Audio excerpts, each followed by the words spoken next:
does Derek Lowe do it? Make the ball fall like it's attached to an anvil being dropped down a chimney. How does he do it?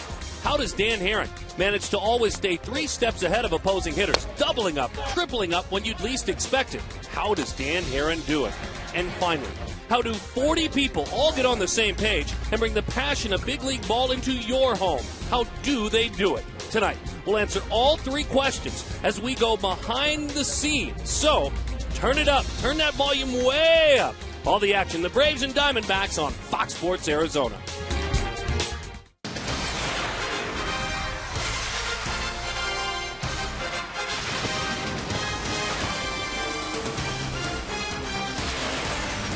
They certainly love what they do in the desert, the Diamondbacks. We love what we do covering this ball club on Fox Sports Arizona. It's the Atlanta Braves visiting, going head-to-head with the Arizona Diamondbacks. And again, the ball game starts a 4-game series here at Chase Field. Then it's back out to the West Coast for the Diamondbacks. Hello there once again, everybody. Welcome back to the ballpark. Behind the scenes this evening, you know him right here. He is Mark Grace. My name is Darren Sutton, and we welcome you back to the ballpark all evening long. We certainly are glad that you are going behind the scenes. You are invited to places that, well, it's donated in a booth visit to a charitable visit, but you're going with our cameras behind us. And Gracie, we have a great crew that we work with. We're excited to show them off tonight. Yeah, they deserve some attention, because without them, there is no terrific Diamondbacks game every night for you folks. Talking about our pitching matchup tonight, 2 guys that pitch with a purpose. No doubt about it. Derek Lowe working on the ground, and Dan Herron certainly is a guy who stays a couple of steps ahead. Each of them over the last half-decade have been as dependable as anybody in the game. Yeah, very different pitchers, but very successful pitchers. Derek Lowe with the ground balls, Dan Herron with a little bit of everything. But one thing they always do is throw a very solid game for their team, and there's somebody that his teammates can depend on every 5th day. There's a good chance they're going to win it. All right, we're gonna invite some folks in. Come on into the TV booth. There we go. That's how you come on in. Karina is shooting us, getting us done right now. Justin Upton. Not only now has he been playing great baseball since, well, let's say a couple of weeks ago, he's been playing great baseball all year long. His numbers now put him amongst the best in the game with regard to slugging the ball. Oh, no question. This was a guy that not too long ago a lot of people were wondering, is this guy major league material? I think when you see what he has done in the last month and a half, he has been better than anyone could have ever expected. He's been better than maybe even he has expected. He's been terrific, Darren. He may be putting a big push for the All-Star game this year. And the great part about that graphic is that he is 21 years old, and Joey Votto at 24, the nearest in age, everyone else a veteran. Glad to have you with us tonight. Most importantly, this ball game. It's the beginning of a very crucial series for the Atlanta Braves as they visit against your Arizona Diamondbacks. But Todd Walsh also helps us work behind the scenes. You're in our booth. You can stay, I guess.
Braves and the Arizona Diamondbacks. We have made our way to the broadcast booth, as we've been talking about for the last half hour here on our coverage of the Diamondbacks. It's another one of those behind-the-scenes night. Tonight we focus in on the broadcast itself. For instance, let's just go over here real quickly, if we could. Thanks, Paul. This is Darren Sutton, hard at work. You can see him there. He's on his laptop. That's how he cheats on the Aflac trivia question. That's exactly right. And Mark Grace is over here. The prettiest dress I have. Mark Grace is right over there getting ready. I'm just looking at the umpires and the lineup exchanging the lineups over there. Can you see who's leading off on the lineup card? Or yeah, what color her dress Chip Hale's out there, right? Yeah. Okay. Yeah. Good. In any event. Anyway. Yeah. We have an interesting night in store for you, folks. So I hope you'll stick around and enjoy as we take you behind the scenes. A look, well, we call it behind the curtain of the broadcast booth. Plus, we'll check out DBTV, the ballpark big screen, one of the best in all of sports. The press box, they don't like me to go over there, but I'm going anyways. And then to the immortal television truck. But before we go anywhere, can we come back on camera real quick? Can I just show you something here? Can we come on over here? Shh. Can you just look at this? Look what you never know who you might run into in the press box on the broadcast booth. A familiar face. First pitch around the corner. Braves Diamondbacks. It's coming up next year on Behind the Scenes Night on Fox Sports Arizona.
Here, Bobby Cox owns the Braves franchise record as well. You can see those numbers in his career, 2,350 wins. The Braves starting lineup this evening has Kelly Johnson at the top, Casey Kochman, and then Chipper Jones, who, well, he owns him some Diamondbacks, no doubt about it. It's Brian McCann, Garrett Anderson, and a free swinger in Jeff Francoeur. It's Hernandez, Schaefer, and Lowe. Dan Herron is on the mound. Dan making his 10th start of the year, 3-4, bit deceptive, ERA of 2.57. Glad to have you with us this evening. First pitch, strike over the outside part of the plate to Kelly Johnson. And Darren, we both know you're going to see a lot of that from Dan Herron. Strike one. That's why he's so successful. Breaking ball stays up and away. The Braves as a club, they may play into Herron's hands a little bit, and you know he has done his homework. They don't see many pitches.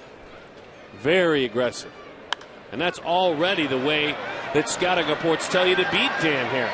Don't let him get to a split-fingered fastball. Ryan Roberts is starting at third tonight, leading off for Arizona. Let's take a look at the Diamondbacks defense tonight. It is Burns, it is CY, it is Upton. Roberts a moment ago, then Drew, Ojeda, and Reynolds. Felipe Lopez back in the lineup tomorrow night. Chris Snyder works behind home plate with Dan Herron. Mark Reynolds yet another start at first base, approaching about a half dozen. So now there's not really a big surprise when he gets the opportunity. And one of the reasons why, interestingly enough, as Chad looks on, when you look at Derek Lowe, what he has done this year, left-handed batters are having much more trouble with Lowe than righties. Casey Kotchman, a beautiful piece of hitting as he slaps that one the other way. So Casey with a single as we invite you up here into our booth. Scorebook here. Broadcast partner over there. Todd Walsh setting the white balance for us. As we set the camera, the white balance is obviously, I have no idea what it is, but you have to do it. You hold something up white and you set the shot. Actually, I like it because I can just do this all night. Folks have already texted at home. That's what they want me to do the rest of the night.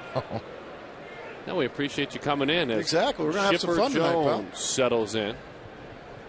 I was talking to Todd before the game on the pregame show, Darren. Chipper Jones did something that probably made him semi-angry. He went 0 for 4 with 4 strikeouts in yesterday's ball game. Hall of Famers don't do that very often. So I would imagine Dan Herron better be on his best behavior tonight, pitch-wise, because Chipper's probably got a little angst in him tonight. Breaking ball. He starts him off with a very good strike. 1-1 the count on a curveball. That shot you saw a moment ago was a non-white balance shot that looked ugly and kind of out of focus up here to the booth.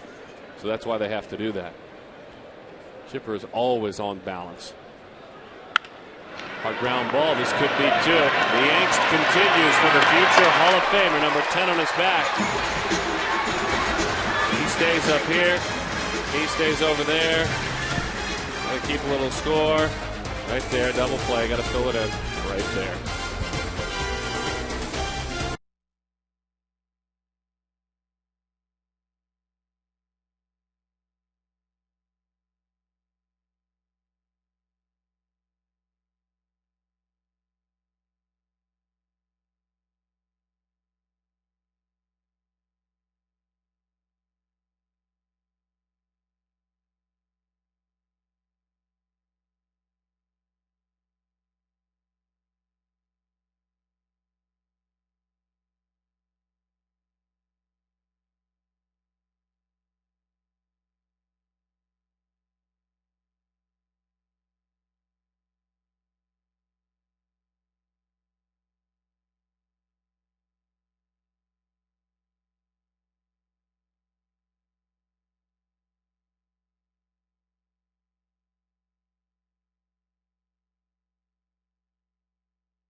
Darren Sutton will actually deliver for you. We're going to ID the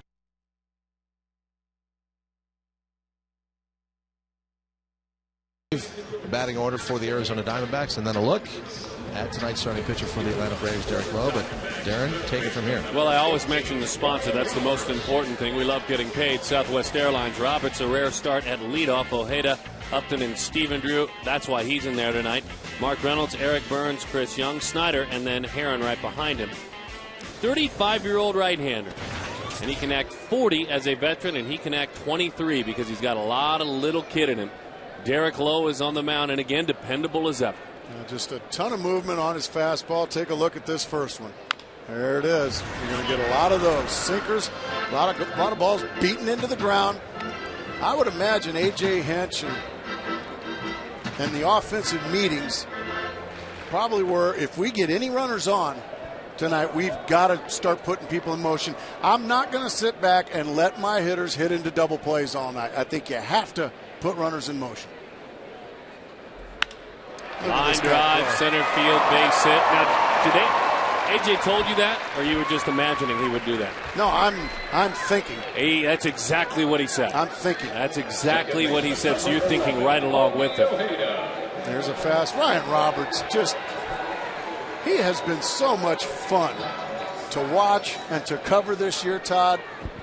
Darren, he just brings such an excitement and such a gutsy ball game to the Diamondbacks every single night.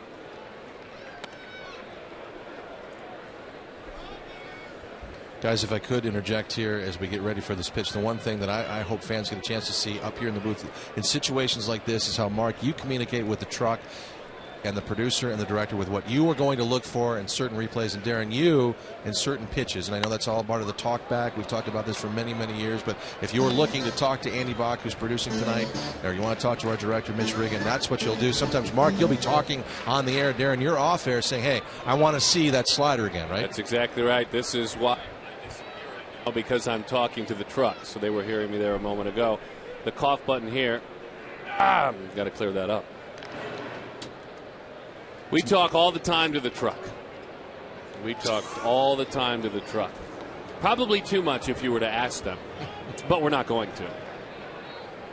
This may be behind the scenes, but it's our show.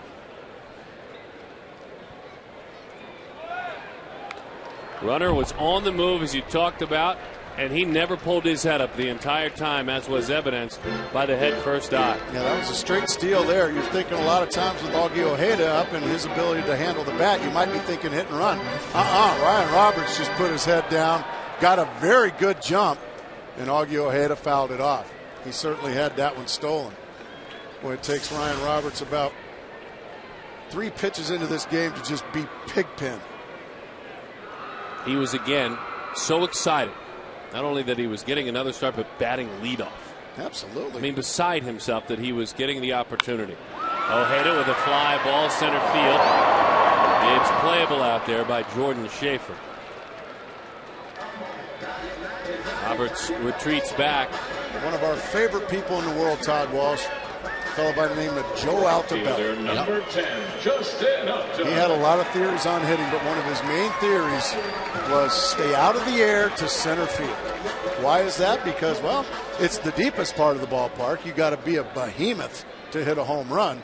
Second of all, the opponent, their best outfielder is out there patrolling center field. So even though Augie hit that ball hard, it was an easy out for Jordan Schaefer and the Braves. That just screams a telestration, doesn't it? Mm-hmm. Just a show. show. You want to telestrate something? Yeah, I think can we come over here and just show what Mark's going to do if the situation allows it? Yeah, let's see if we can find. Justin Upton usually gives us something fun and exciting to telestrate. 0-1 the count. Good movement on that fastball. Upton, he gives. This is a telestrator, folks. That's coming into your. That's what I'm doing when I'm doing the art and smiley faces and whatnot. This is serious stuff up here now. This is not guesswork, folks. This is big league. Anyway. Hot shot, a laser beam again off the bat of Justin Upton.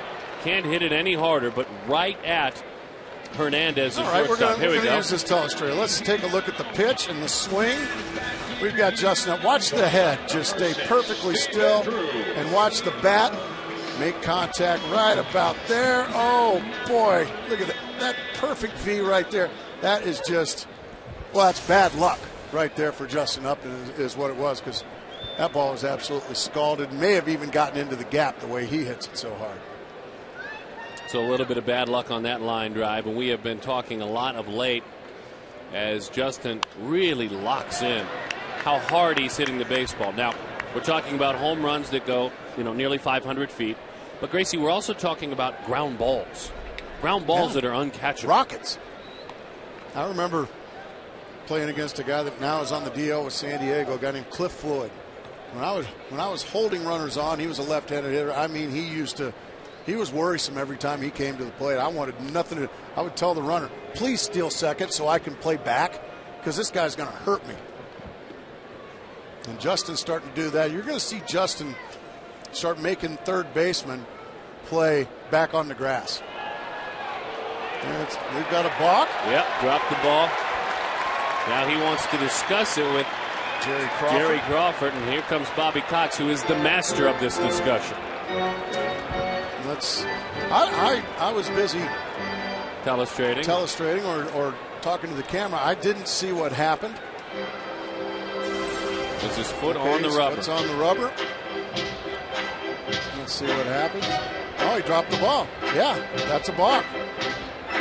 And he did not step off and clear himself. Well, he did step off, but when you go to throw to first base, Darren, you have to throw to first base. That constitutes not throwing to first base. You can't fake a throw to first base. So that's a balk. And Darren, if I could, on a behind-the-scenes element, as that was happening, the second that play was called, your producer, Andy Bach, is in your ear. Quickly, let's take a look. It's already racked up. We'll take you in the truck later on tonight to show exactly how that happens, but it was literally in an instant. Yeah, you're being shown the video from the tape room immediately, just being like played back, the different camera angles as that is low. 1-2 the count to Stephen Drew, and also immediately as Andy said that, Mitch Riggin, the director in that situation, was telling us, I just saw it within another 5 seconds. I just saw it. His foot was on the rubber. It was a balk. He dropped the ball. So he's letting us know. We already knew. Outside from Derek Lowe. It's like any other walk of life, any other successful business. You have to communicate with your coworkers, and we've got great communication here. Darren is obviously the voice, and I'm the color, but boy, without Todd Walsh and without these people in our ear, I mean, the information you get would not be even close to good enough. Topper on the ground. Derek decides to let it go. Backhanded flip. He made it a very, very tough play there. X, back up X. Lowe decided to let it roll. Here we go, X, break. Our truck's going to take it a break. You guys ready? 7, 6, 5, 4, 3, 2, 1.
Make our way over to D-backs television, but I just want to amplify something Mark Grace was talking about moments ago, Darren. It is about communication, but to me, the essence of this whole thing is your ability, you in particular, you drive the boat to communicate and articulate the game that's going on in front of you, all the while communicating to the village that is the broadcast community that ties this whole thing together. And that really is the story I think we're trying to tell here tonight. So I'm out of your way. I'm going to have a cupcake and get out of here.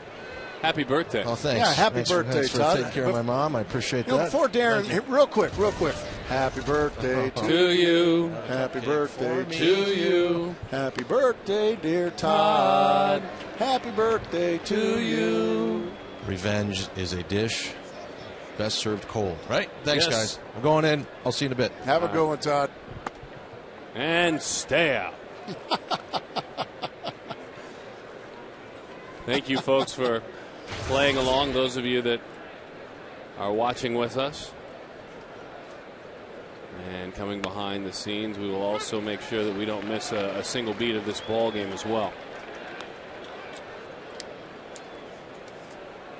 The right-hander against Brian McCann at 320 this year is McCann. Now, he will get a lot of run like that with the fastball, Gracie, but not as much sink as, let's say, even a John Garland, certainly a Brandon Webb. No, he gets more.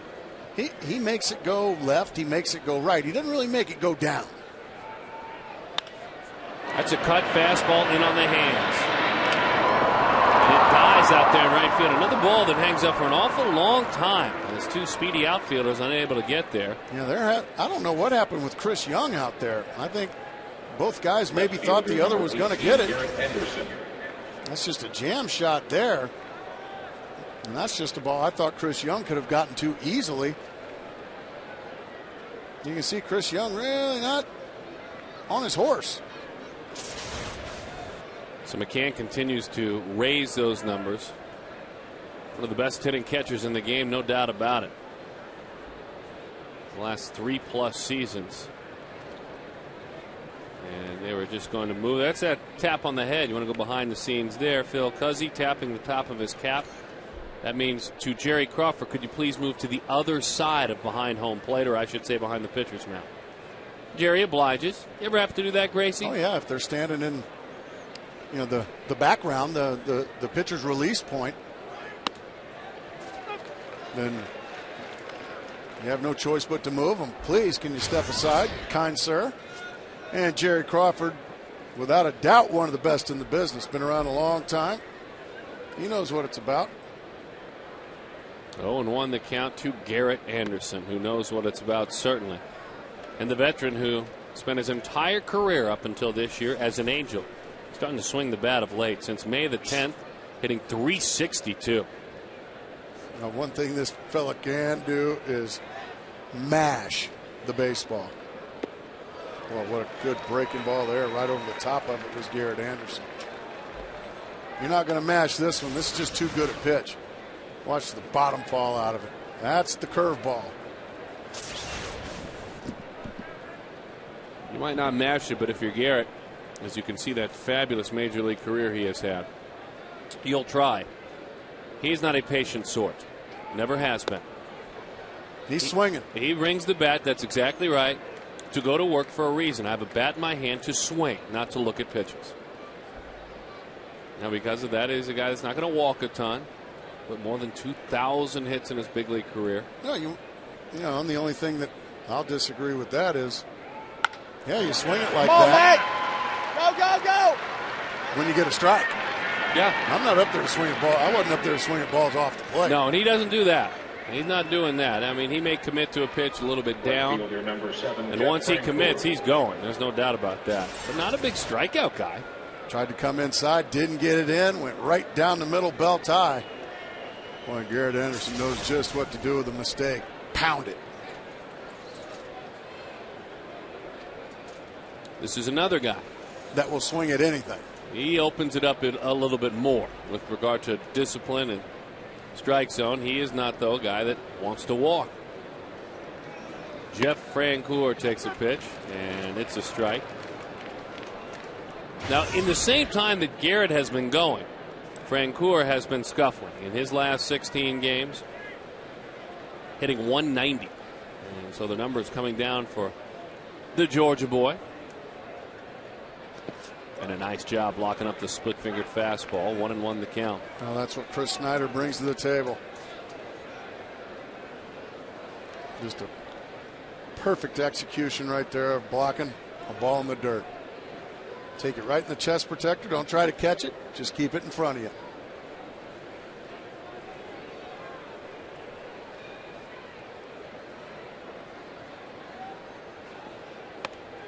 What a pitch. Right on the outside corner. Now you have a hitter who is known to be overly aggressive, and if you're Dan Herron and you execute, eaten out of your hands. A lot of times the split is thrown more so to left-handed hitters. You could throw the split to this righty. I like the fastball here in. All right. He went fastball away. Little cut to it, huh? 87 miles an hour. I think Francoeur is a pretty good off-speed hitter. I think he likes to hit breaking balls in the zone. I think he likes to hit change-ups in the zone. Fastballs, now he can certainly handle them.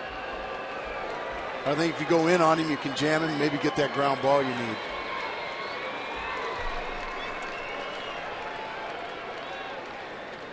Dan Herron looking to work late into this ball game, bridge the gap between the two guys at the back end, because the gentlemen in the middle have struggled mightily. That one runs away. Now that was a cut fastball. Started it, never really over the plate, and it just disappeared. The fastball starts in the outside corner, then it's gone. And there's the very aggressive Jeff Francoeur swinging a ball a good foot off the plate. Here's youngster Diori Hernandez for these Braves.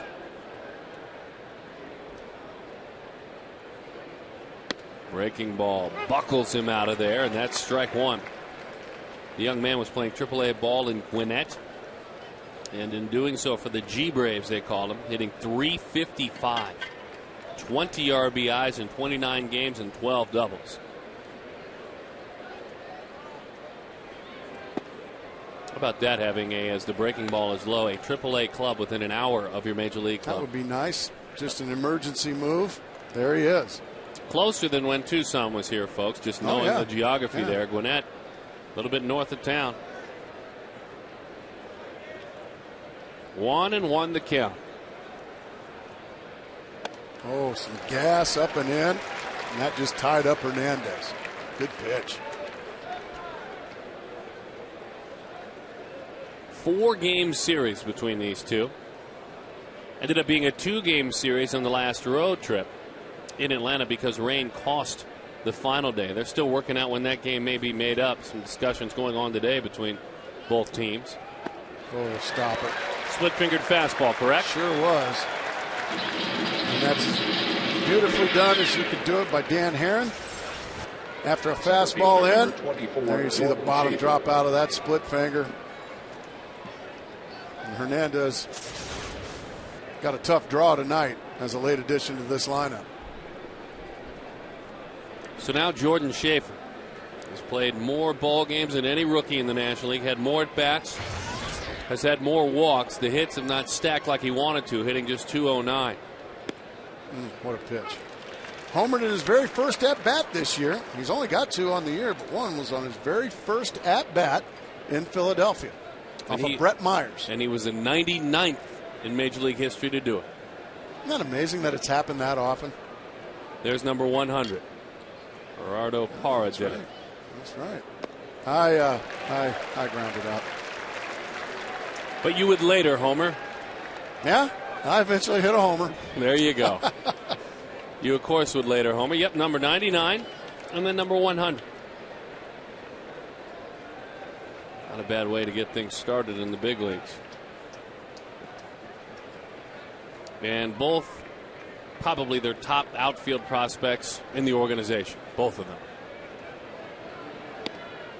That was a split-fingered fastball, 1-2 the count to Schaefer. That was the exact same pitch that he got Schaefer to chase. The pitch before that time, Schaefer made the adjustment and was able to lay off a. Boy, he looks young, doesn't he? He does. 22 years old.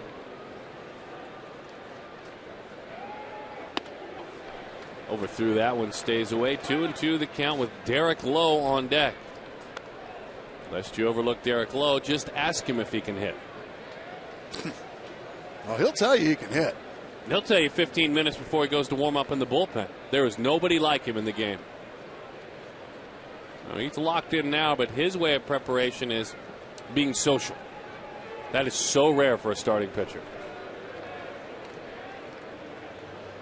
2-2. Over the top of a split-fingered fastball. He just struck out the side a couple of singles. He got Francoeur, he got Hernandez, and then he was very polite. Mr. Schaefer, may we turn your bed down for you?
Glad to have you back at the ballpark. Let's take a look at our Brown and Brown and Power Chevy dealers. Key to the game. The fine owners of our Power Chevy dealers are here at the game. We really are thankful for their support and standing by us all season long. The key to the game is welcome Matt.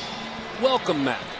Now, it goes both ways. For Mr. Bobby Cox, he's the second part of the story. The first part is right outside of our door. We have put a welcome mat down. And you are welcome to come in the broadcast booth. You are welcome to go down into the truck.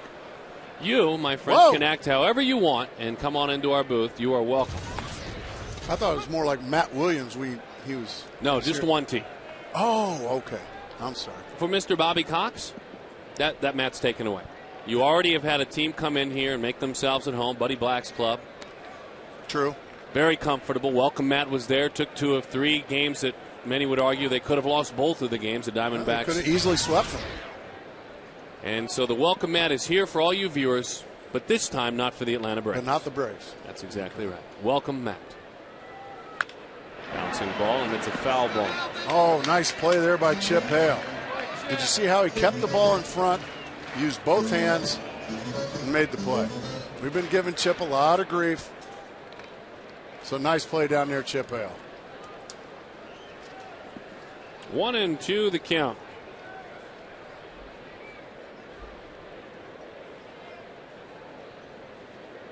That one misses outside. So again, we'd like to thank Lance Iserman and the team from Power, Brown and Brown, and Arrowhead for their support for Fox Sports Arizona and, of course, on our Diamondbacks coverage. Thank you, folks.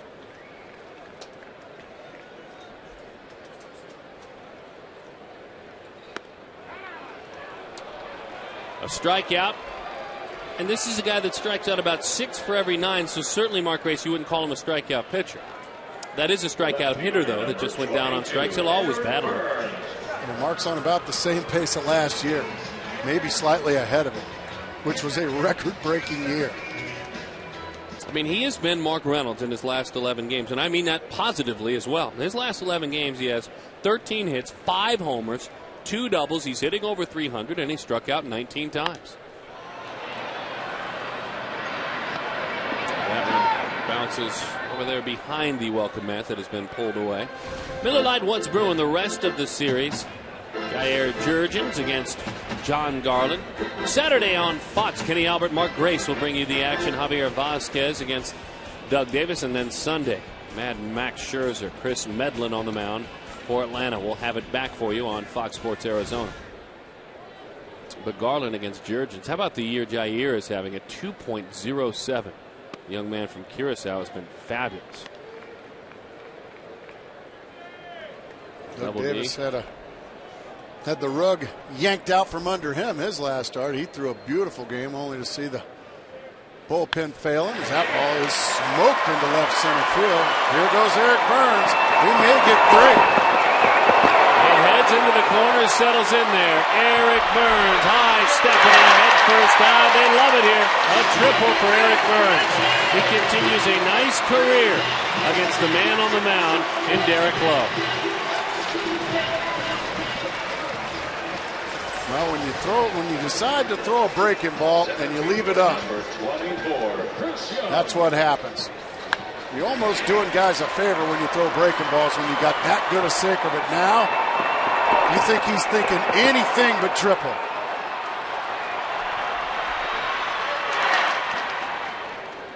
Derek Lowe, gosh, dog it, I got that great sinker and I hung him a slider and he hammered it. And now Chris Young. So for Eric Burns, he continues as Young takes strike 1. 11 for 29 coming in. Burns against Lowe. So that averaged nearly 400 now in his career.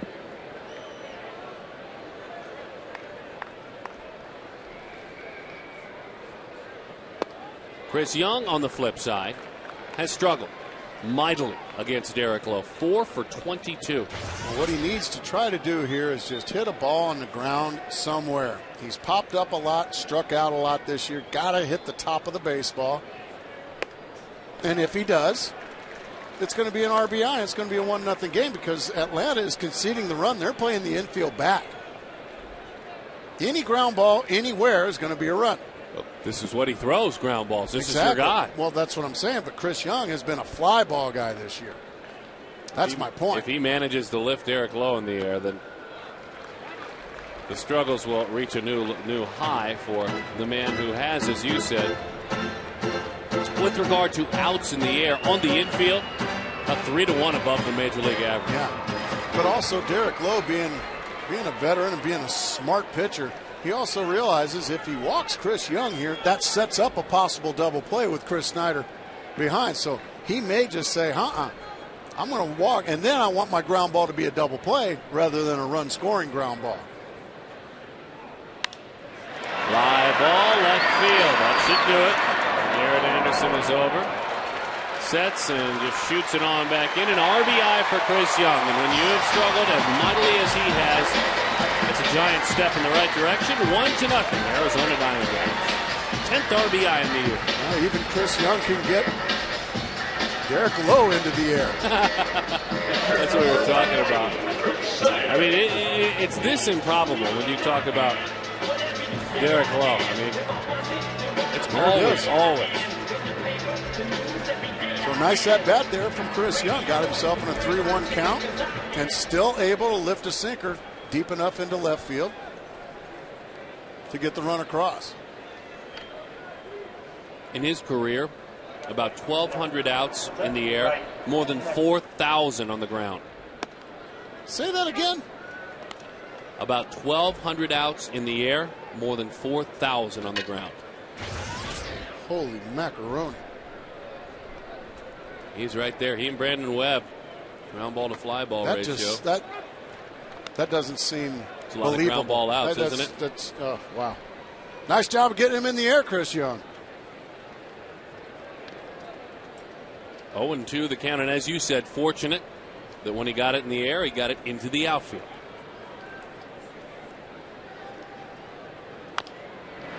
Snyder at topper.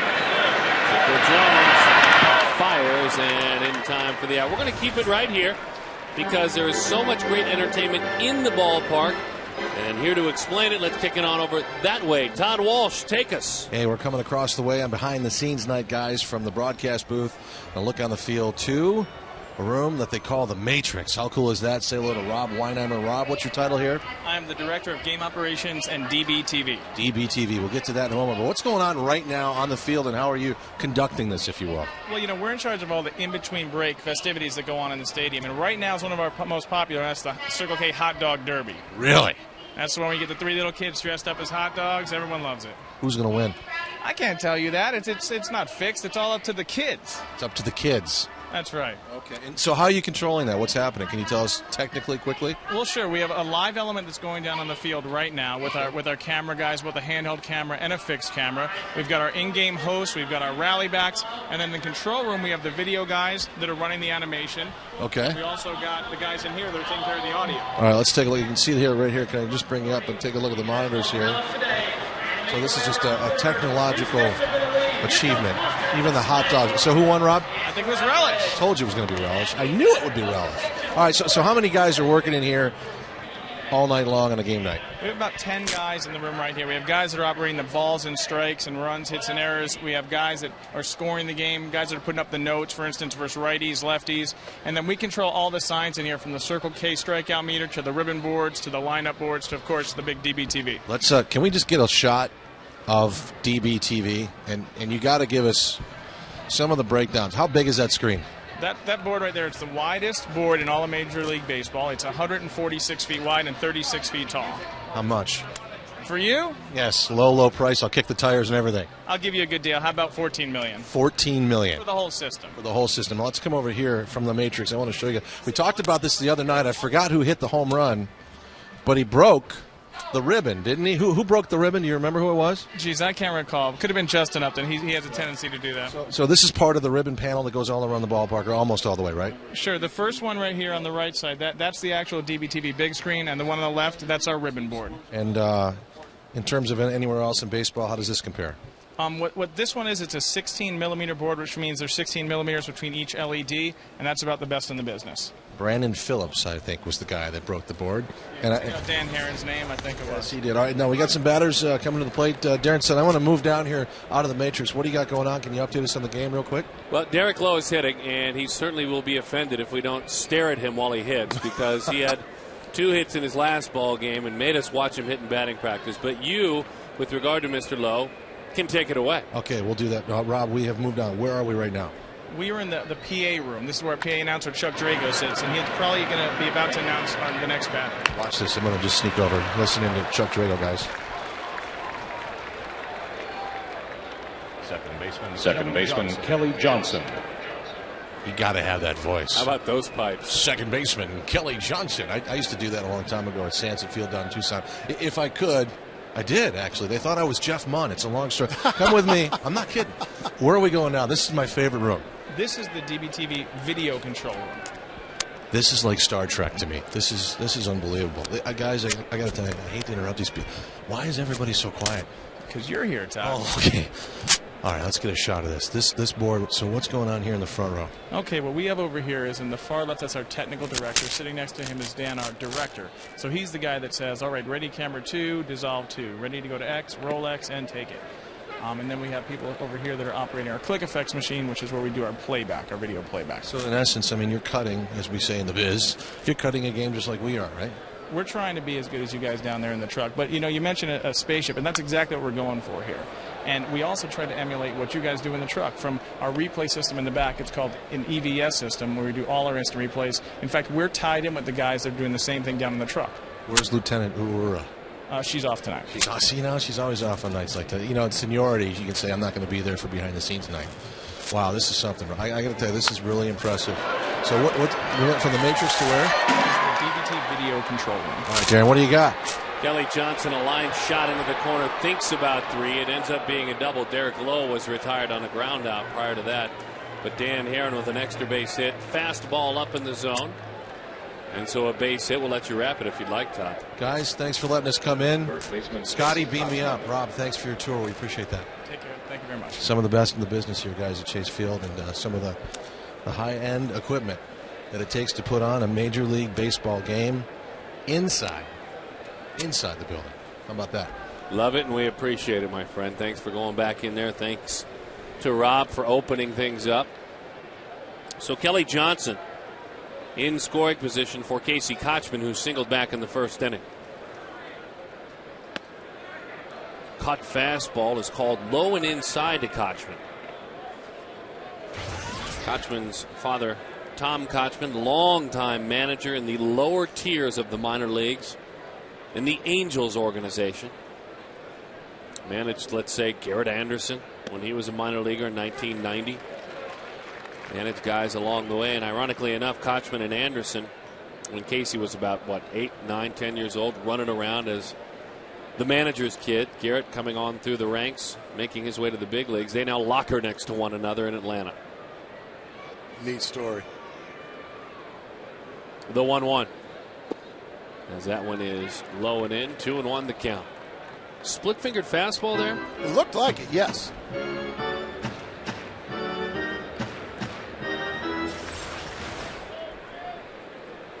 Yep, definitely a split-fingered fastball. Pretty tough one to lay off as well. Kochman's a guy that will see some pitches. He'll draw some walks. He's one of the few. As that one is outside. No interest in that one. 3-1 the count to Casey. Man out of Florida. High draft pick for the Angels, and then traded in the Mark Teixeira deal last year. 8 of his last 17 with runners in scoring position. A .471 clip. Bouncing ball, diving play. Augie Ojeda, he's up with it. He fires, and in time for the out.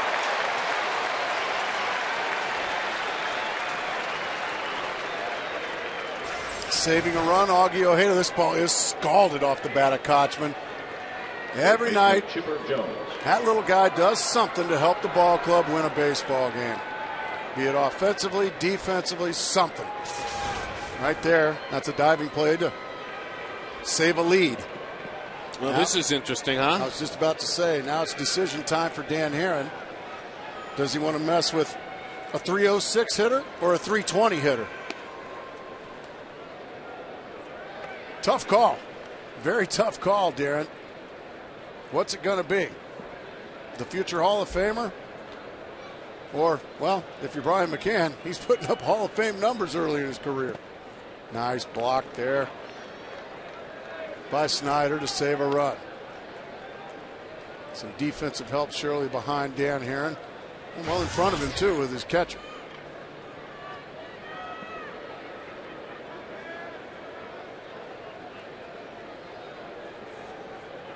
Two and 0 the count. Chipper caught fastball on 2-0. It's 2-1 right over the inside. Just tied him up. Frozen. And you talk about McCann and the fear factor and how you approach things. Also talking about a man named Chipper Jones with RBIs of nearly 1,400 in his career. He picks on a breaking ball and he drives it off the base of the wall. You can make it 1,391 career RBIs. It's 1-1. 17 runs batted in this year. Catcher Brian McCann. Breaking ball stays up in the zone, and Chipper Jones just clobbers it. May have been trying to pitch around him a little bit, but sometimes when you're pitching around guys, you still make a mistake. You hang something. And one of the best players in all of baseball will hurt you. So now Brian McCann. He singled back in the second inning. And he has hit in 15 of his 18 since coming off the disabled list. He had a pretty doggone good rip at a first pitch fastball, too. Fouled it off. For McCann, it was a left eye infection, some blurred vision that followed. You see how he hits now with the specs. 27. Goodness. Can you imagine if his eyes were good? You kidding me? There's never been a time where he hasn't hit. I mean, since arriving with such a demanding responsibility, it's been all smiles for Braves fans. You saw the difference in the eyes as well in that shot. Topper off the mound is Herron. Augie Ojeda throwing himself all over the diamond looking to pick up his starting pitcher. Chipper Jones would eventually get him, but not on this play.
Top three power Chevy dealers in the Valley: Arrowhead, Brown & Brown, and Superstition Springs and Bach.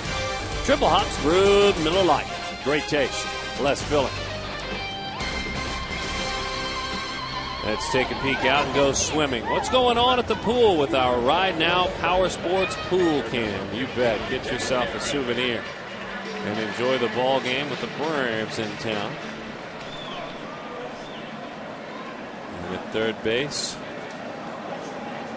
Chipper Jones, Dan Herron trying to avoid the chopper to Chipper. As that one drops right in there. 0-1 the count. Well, we missed the great Skip Carey, don't we? Yes. We miss him dearly.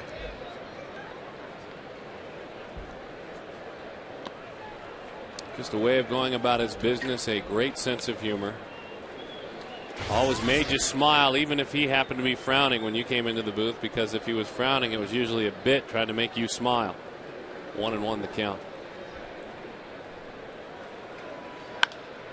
Bouncing ball to short. Chip Carey, or Skip Carey, I should say, will not be calling Derek Lowe's games, unfortunately. And Derek Lowe respects not only what that's all about, but becoming a Brave, the pitching-rich tradition. He understands realistically where he can fit in. You know, when I signed here, I said, let's be honest here. We're not the big three. We're not going to go to the Hall of Fame. You know, we're not going to be winning all these Cy Youngs. It is great to look back at what they've done here, but again, you got to only do what you're capable of doing, and they had an unbelievable run, not only with the titles, but with the rotation they had. And you throw in a Steve Avery for 8 or 9 years, and but that's the way we're going to win, especially in our division. You're going to have to pitch. There's a lot of hitter-friendly parks, and we're going to have to find a way to pitch. And so far, we've been able to do that.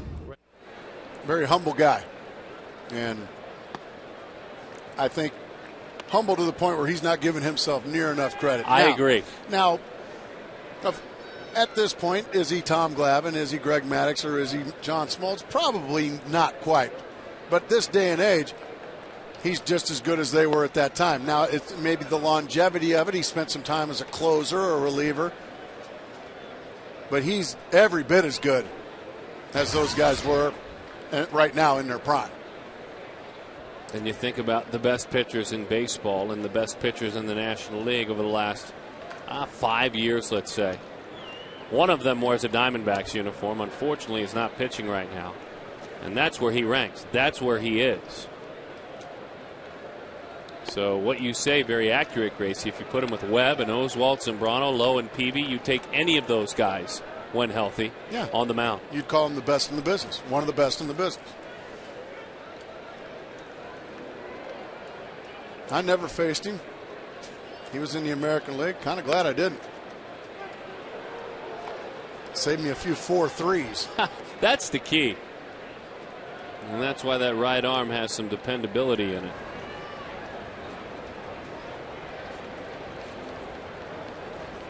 Peeking from our perch up above the 3-2. You talk about consistency, dependability, and durability for Lowe.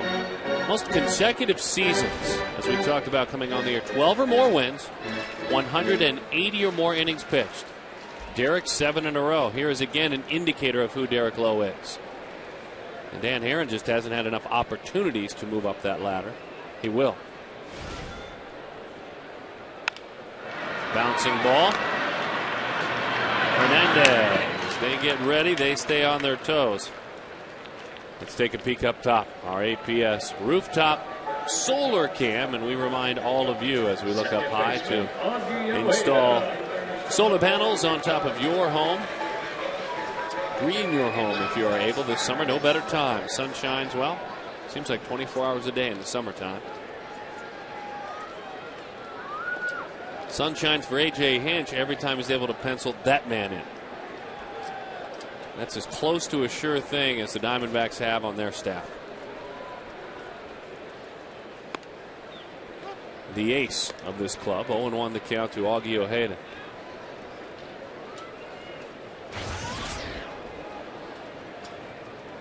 And he pitches in somewhat of a pitcher's park, or I should say a hitter's park here. As that one, it misses high.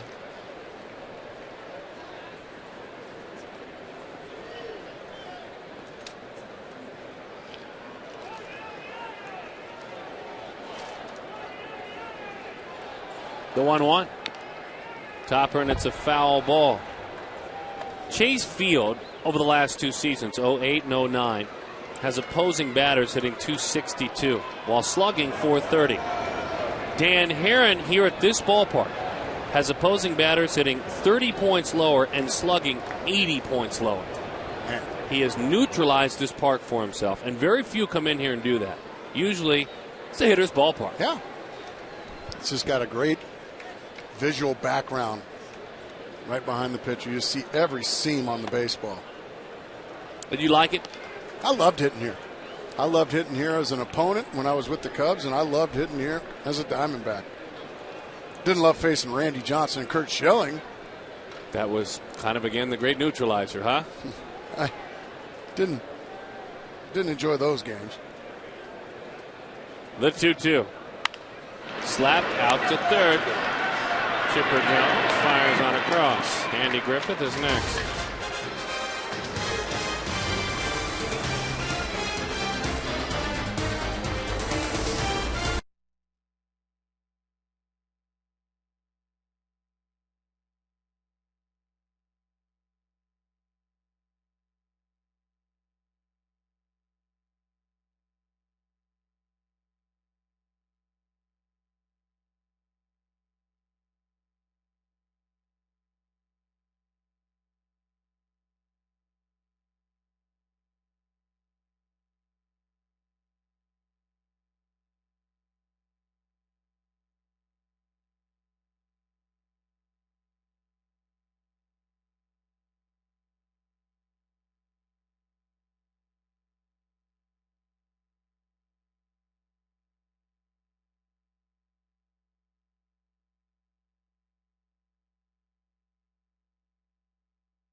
Arizona tied up in, well, no surprise, a pitcher's duel. And we want to ask you to be interactive with us tonight. Which broadcast position would you most like to try? Announcer, camera, audio, tape room. I told you, folks. You did the tape room. It's all about. And now the tape room is so digital. Fred Dominagoni running the board down there. 74499, and make sure you vote for the tape room. D. Nope. If I wasn't doing the broadcasting, the announcing, I would love to be on a camera. Would you? Yeah.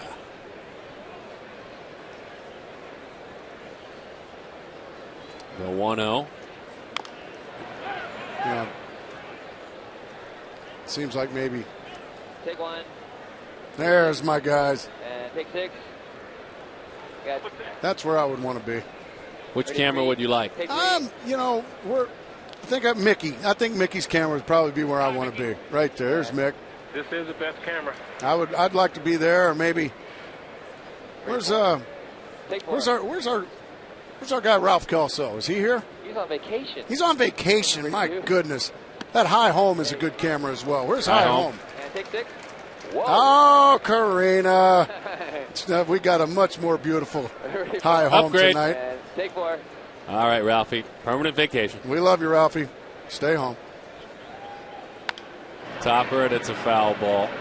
I think you'd be a great camera operator. You'd keep it real level and focused, and you'd never drift away. Never. Are you kidding me?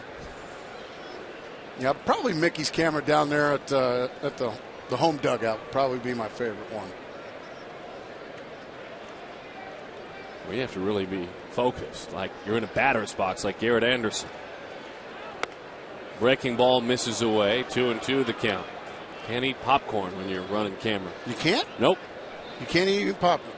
Well, they're busy working. I guess I wouldn't be very good on the camera then. That's the low first camera shot. That is a split-fingered fastball. And Garrett, we talked about his aggressiveness. You get ahead of him, you can make him pay, and he did there. All right, Mark Grace, I'm told this Aflac trivia question is right in your wheelhouse. Oh, I'm sure it will be. What do you got for me? Well, we were getting together earlier today, the guys and I, and we thought, how many people are working on tonight's broadcast? The choices, 77, 39, 48, or 26. I'm going to guess the high end. I'm going to guess 77. What a shocker.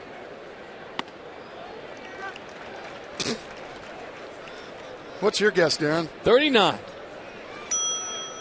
There's. And then I'm just floored by that. Bouncing ball. And Roberts shoots it on across, so a strikeout. And now a ground out. Yep, 39. Yep, you've got the crew list right in front of you. Looked it up online. Shortstop Diori Hernandez. It's good to see that Darren even cheats on non-baseball questions. That's actually my question. I went around and took roll today and head count, counted everyone. Diori Hernandez. Topper. That's a foul ball there. And we'll do it now with a no ball, one strike count. The Dodgers on the road at Wrigley Field are clinging to a 2-1 lead on top of the Cubs in the top of the ninth inning.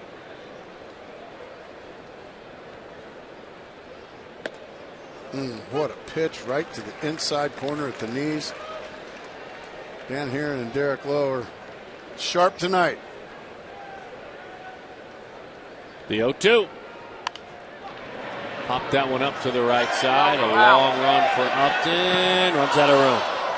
As he really bangs into the wall. And really saying that about Heron and Lowe is like saying you're going to cheat on the Affleck trivia question. I mean, it's just going to happen. They're going to throw the ball well just about every time out. Attaboy, Mick. Now you got me fired up. You can't eat popcorn and run the camera. Ready for it? Good stuff, Mick. The 0-2. Split-fingered fastball blocked up there by Chris Snyder. See, it's everywhere. Look at the popcorns everywhere. Well, our folks with Cactus Corn just taking care of the entire crew. Great stop when you're at the ballpark. Bouncing ball again, a foul ball way out front. It's not just popcorn. You want pecans or almonds as well as popcorn. They'll take care of you at Cactus Corn.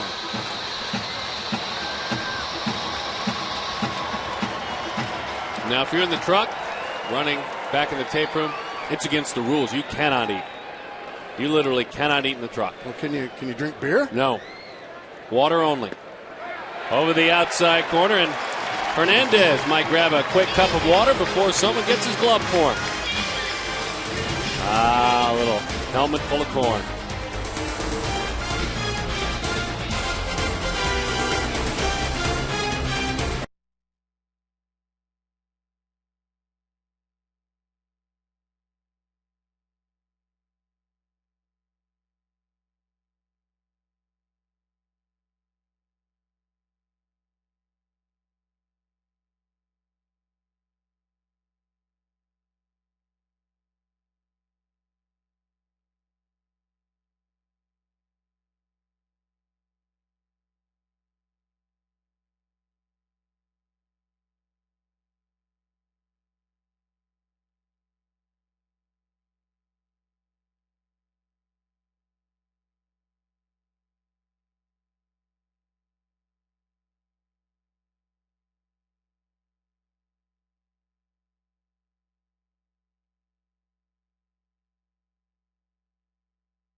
Major league career against Derek Lowe, but the first hit was the biggest because going back a couple of seasons ago at Dodger Stadium, his first major league start, there is big league hit number 1.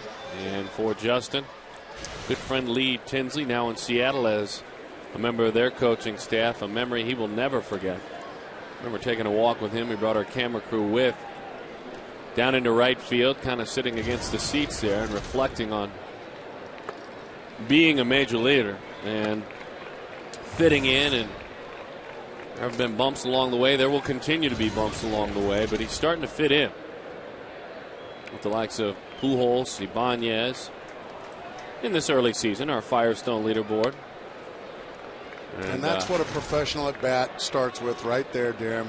Laying off a couple of tough pitches to getting a good hitter's count. Now, he's probably turned Derek Lowe into a one-pitch pitcher, a sinker. Now, you make him get the ball up a little bit, try to get him around belt high, then it's damage incorporated. Oh, he got the pitch and fouled it back. Don't forget, if a D-back home run hits the Gila River Casino's hit and win sign here in this inning, a lucky fan watching wins $280,000. It grows $10,000 every time. Visit dbacks.com/hit and win. Edward Greenberg, good luck playing for $280,000. The 2-1. Base hit left field. Darren, you were talking about it. His first at bat hits some of the hardest ground balls you'll see. This happens to fall right in that category. That's the pitch. Turned him into a one-pitch guy. Got it around the belt. I mean, Chipper, he couldn't even react. The ball was by him so fast. I would imagine steal sign's on. You talked about it. You theorized about it. A.J. Hinch, that was the first thing out of his mouth speaking with him before the game today. We will be on the move. Bouncing ball. They weren't that time. Did they get anybody? No! Everybody's safe. Kelly Johnson would never call it a sure double play, but he had surely one out he could have gotten at either bag. And that is a huge error. Be quick, but don't hurry. And in his haste to make the play at second, he forgot to catch the baseball. Too much speed in Stephen Drew to even get him at first once he kicks it. Big break there for the Diamondbacks. Let's see if they can cash one in, maybe even two. Mark Reynolds going to take his chances. He was a strikeout victim his first time up. Mark drives it into left center field. That one is down. It will go all the way to the wall. Speed on the base pads as it kicks around out there. One run is in. Here comes Drew, and the Diamondbacks lead it 3-1.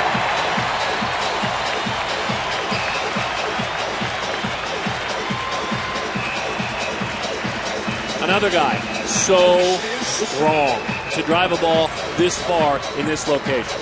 Another slider down and away. Just took I'm going to get me a base hit swing at it rather than a home run swing at it. And even when he just takes a soft swing, he can still drive it in a gap. And Derek Lowe can't pitch around a big mistake behind him in Kelly Johnson. Those two runs score. That one is away. Now, Derek Lowe has never really liked Chase Field. Has never really pitched well here. He did have a big start when he beat the Diamondbacks last August 31st, nationally televised game, and beat up Arizona as a member of the Dodgers 8-1. But otherwise, it's been a tough go of it in this ballpark.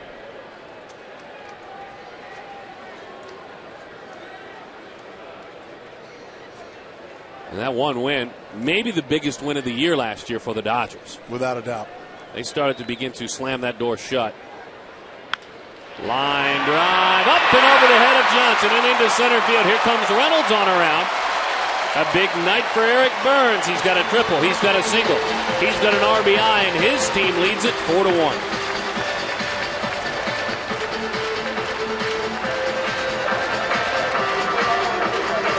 Some really good approaches here. Reynolds, now Burns, just going right back up the middle, just out of the reach of Kelly Johnson.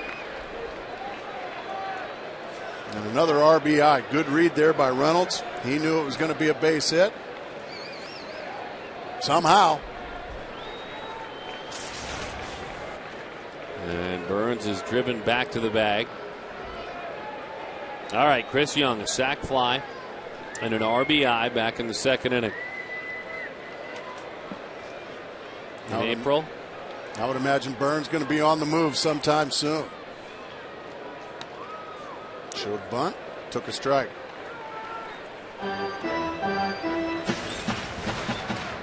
Skipper's reaction to early offense, no doubt about that. He wants early offense, and he wants a starting pitcher that can be the middle reliever, if you follow me there. Absolutely. AJ's looking for the middle of his order to be damage incorporated. Upton, Drew, Reynolds. And that's what they were in this inning. We saw it a couple of times in the Padres series. Big innings start with these guys, the guys in the middle of the order. That's what you're paying. That's why you put those guys in the middle of the order. To jumpstart the offense, to drive the runs in, to be out there to be driven in. Upton, Drew, Reynolds, right in the middle of it. Now Burns. And we told you early, Burns with a nice career against Derek Lowe. With those 2 hits now, Burns 12 for 31. 12 for 31 against Lowe.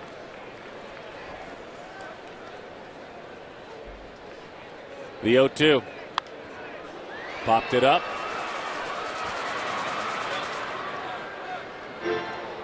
Don't forget, by the way, fireworks tomorrow night. Yeah? Courtesy of Gila River Casinos. Cheer on the D-backs as they take on the Braves, and stick around. Free fireworks show after the game. 602-514-8400. Or visit dbacks.com. 6:40 tomorrow night. Friday night. We'll see you there. That's going to be big league.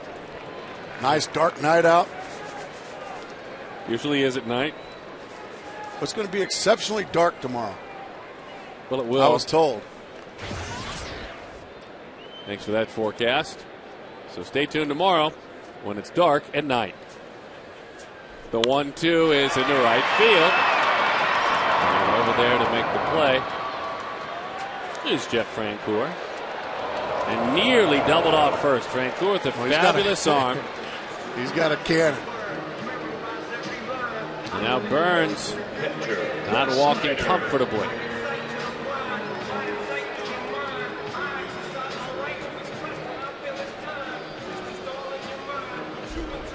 Wow. Here we go. Look at Francoeur. I mean, showing off the cannon. Golly. Eric Burns, be careful.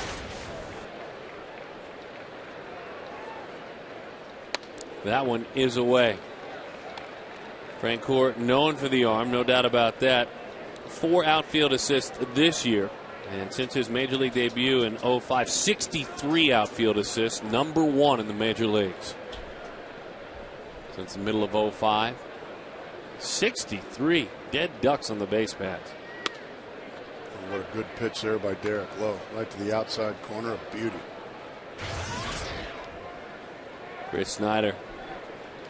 2 for 13 coming in against Derek Lowe. 2 for 14 now. Snide piece, as the governor likes to call him. It's a great nickname. Well, it really is.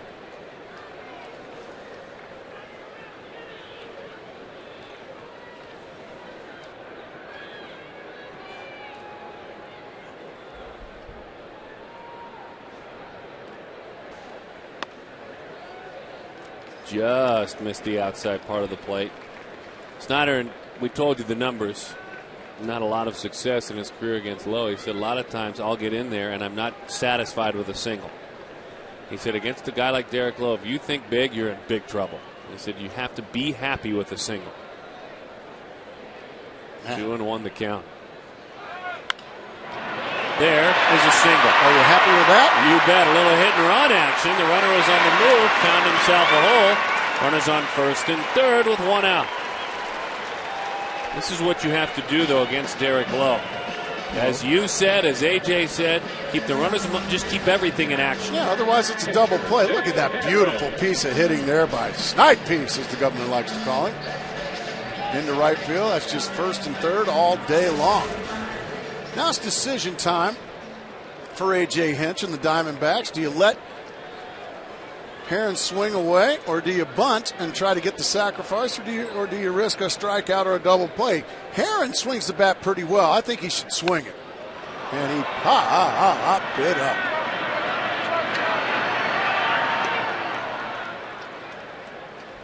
Let him take a shot. Stayed out of the double play, though. That's the good news. All right, our Aflac trivia question. I love it when you're a class F4 guy. That's exactly right. How many people are working on tonight's broadcast? Well, Darren cheated and said 39. You said 39, then you counted everyone you work with before the game. I walked around EIC, EBS, TD, A1, A2, all those folks. Scott Snyder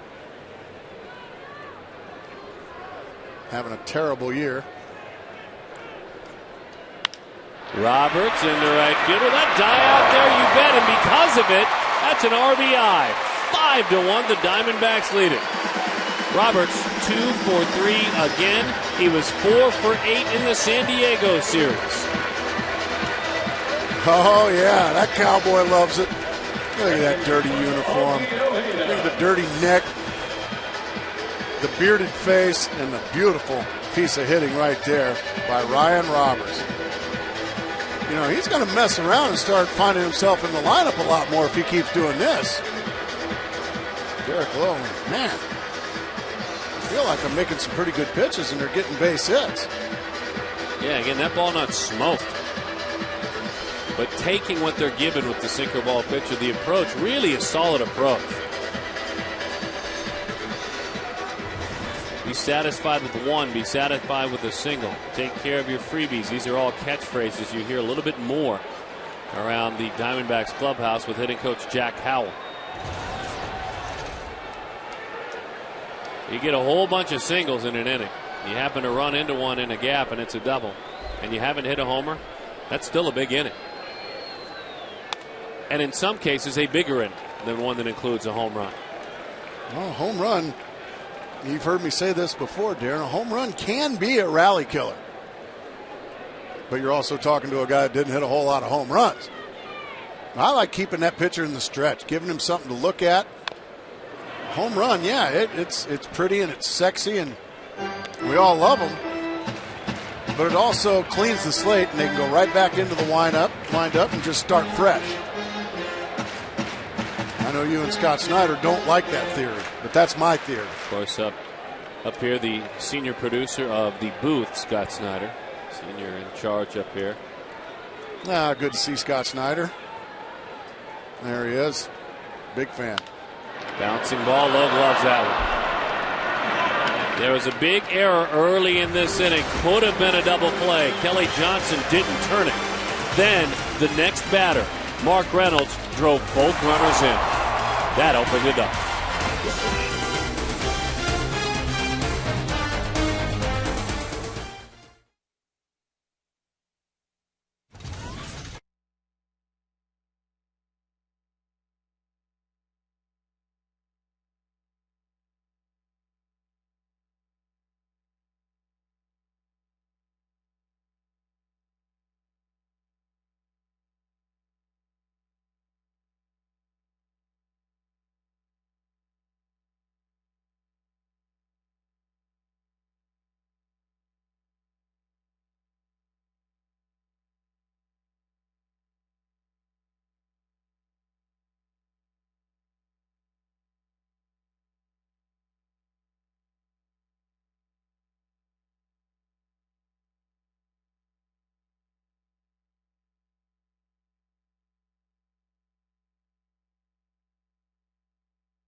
Guys, we have made our way to the press box, and I don't really mean to intrude on these guys. I respect what they do so much, night after night after night, grinding it out here. But this is where the print media is assembled, my friends and peers in the radio side of things as well, the .com world, and even our guys here at Fox Sports Arizona actually have a row of seats for Diamondbacks Live, the post-game show. You see Brad Steinke, the host, Gregson Frampton in the producer's chair tonight, and Ken Digger Phelps, the analyst. There's one out, I believe. Hey, can I jump in here real quick? Darren, do you mind? No, go ahead. Ken, you weren't on the pregame show for our keys tonight, so what were your keys going into this one, and how did it all play out? Well, I was kind of concerned, about this game tonight, and we got two good pitchers going tonight, so I'm really liking what I'm seeing. I think Herron's on top of his game tonight, and I would have probably said that earlier. And we've had some luck with success over the years with Lowe, so I think it's Herron's night. I think the boys come out smoking tonight. Easy to say that in the fifth inning, Ken. I could see the concern on your face. Boy, what a key. I'm a front runner. It's not that hard to, imagine that. But, this is, by the way, I just got to tell you, Todd, this area we sit in right Hold here. this. I'll be right back. Go ahead. Okay, all right, you come on back. I'll see him in a little bit. Very quickly, Brad, how do you put up with him? That was a little Bob Uecker-esque right there, was it not? I was afraid it would never end, much like this night and whatever else is happening. By the way, happy birthday. Thank you very much. When's yours? A lot of love. August 8th. So you working that night? Cupcakes and all kinds of stuff that Working that night, August 8th? I am. I don't know. It's a wise choice, I might add. Okay. Well, this is where it all happens, and Gregson obviously in communication with the truck. These guys, if they ever want to see a replay or they want to get something racked up for the post-game show, actually, as you can see, they have the Sennheiser headphones. I love Sennheisers, by the way. I mail them to me for my birthday for the rest of my life. But these guys are listening to what you're doing on the air, so they have an idea for the flow of the game. And obviously, Gregson is tuning in, probably got an iPod watching the NBA game, but I'm only kidding. But they are dialed in. This is a full boat, if you will, from beginning to end, from the pregame all the way to the postgame, guys. Thank you very much. And happy Halloween to Gregson Frampton. You liking that shirt there, Darren? I do like that. That's a big league shirt, isn't it? That one is lifted into the seats. No, it's not. It certainly is. I mean, I like it. I think that's a good-looking shirt. Hey, he's a new dad. He's lucky he's got a single clean shirt in his house. That's a great point. That is a great point. Young snipe piece at home. 1-2 the count. Little Cole. The 1-2. Split-fingered fastball. Dan Herron gets back in the dugout. What a great shutdown inning from Dan Herron. The boys working hard in the press box.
Time now to take a look at our Cabot Woodstain's legendary performance on this date in baseball history. Certainly a memory for Arizona Diamondbacks fans.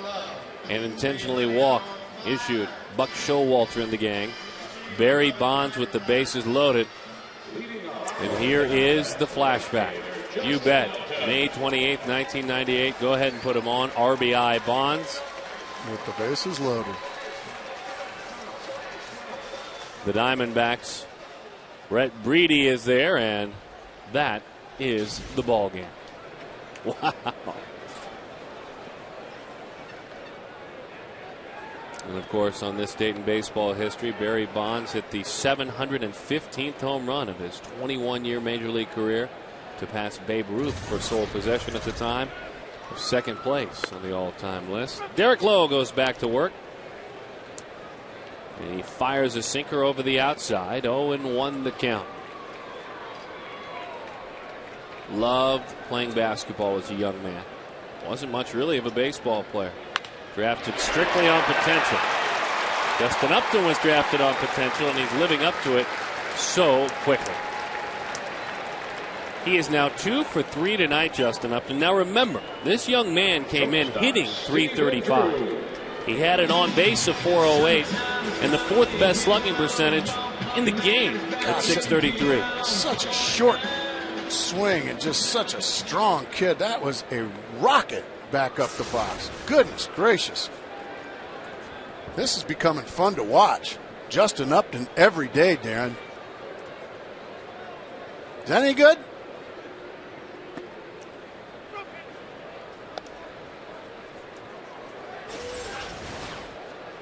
Look at that ball sink, and look at the bat just square it up. Just a short, compact, quick swing. Reminds me a lot, maybe of a guy a little before your time, Darren. Remember a great hitter with the Pirates and Cubs, Bill Madlock? Oh, certainly. Reminds me a lot of Bill Madlock's swing, except a much bigger kid and a much stronger kid. He's going to hit a lot more home runs. But no, Bill Madlock was a batting champion when he was a Chicago Cub. And do we think that it is out of the realm of discussion and out of the realm of possibility someday? Let's be fair to this young man. He's 21. Someday that he can win a batting title. He certainly can run. He's going to get a few extra hits with his legs. He came into this game hitting .335. He's 2 for 3. Base hit, center field, Stephen Drew. So Stephen tonight. Somebody else starting to heat up too, Darren. Yeah, that's exactly right. He needed that. Stephen last 2 games was 3 for 7 coming in. So he has 4 hits now in his last 3 games. Not trying to pull the baseball. Justin Upton, Stephen Drew going right back up the box. That's already 9 base hits here with nobody out in the 5th inning. So the Diamondbacks having a good approach on a terrific pitcher in Derek Lowe. Jorge Campillo warms down in the bullpen. Hey, talk about approaches for these Diamondbacks offensively as that one is fouled back to the screen. Chris Snyder, I was speaking with him before the game about, because simply put, since there has been a changeover, and a lot of times a changeover and the tension that goes along with it and the new teachings will naturally spike you. But he was talking with Jack Howell, and he mentioned the phrase execution in situations. We really now are more cognizant of how to execute in situations. Those are big words, obviously, when you're talking about hitting the baseball, but basically this is a club that struggled with, you talked about it, productive outs, struggled with hitting with runners in scoring position. A situational hitter. You know, there's a time to go up there and look to hit a ball in the gap or to hit a ball out of the ballpark. But there's also times to go up there and give what the situation, take what the situation gives you. And that is maybe hit the ball to the right side. Maybe get a bunt down. Maybe take a couple of pitches for someone like Justin Upton or Chris Young to steal a bag. That's all situational hitting. That one is fouled off. Dan Herron certainly enjoying this, taking advantage of some runs tonight. Derek Lowe is used to a lot of offense. And he talked about Bill Madlock, Gracie. In 1974 with the Cubs, he hit .313. 9 homers, 54 RBIs. He was 23 years old. That was his first full season. But that short, compact, quick swing is what Justin Upton reminds me of. Bill Madlock. Justin Upton with the 2 for 3 night to this point, and there will be more at bats for the young man. 2 for 3, right now hitting .342 with an on-base percentage of .412. .342.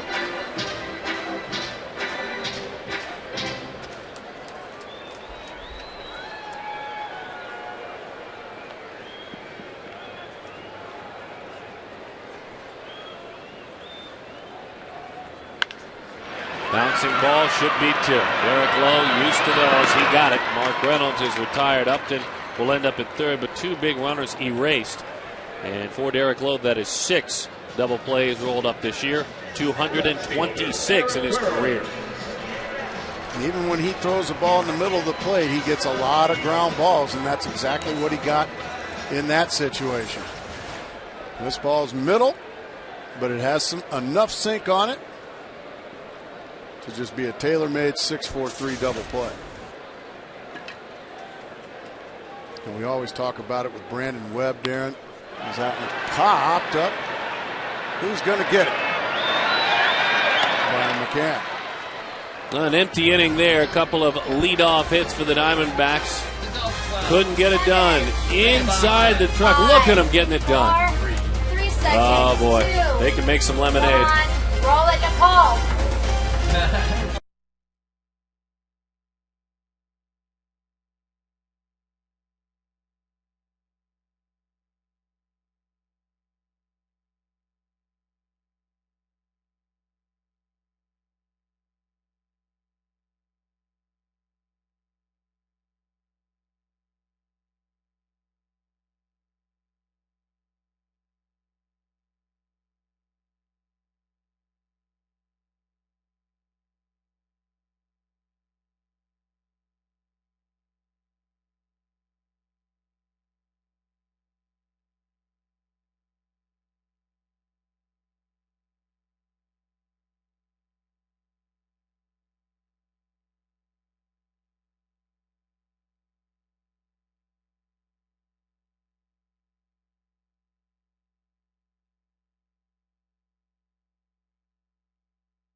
The season night continues here in Fox Sports Arizona. This is our Chaz Roberts Cool Play of the Game, and we bring you inside to the epicenter. This is really the war room, the think tank. This is where it all happens. This is the immortal truck.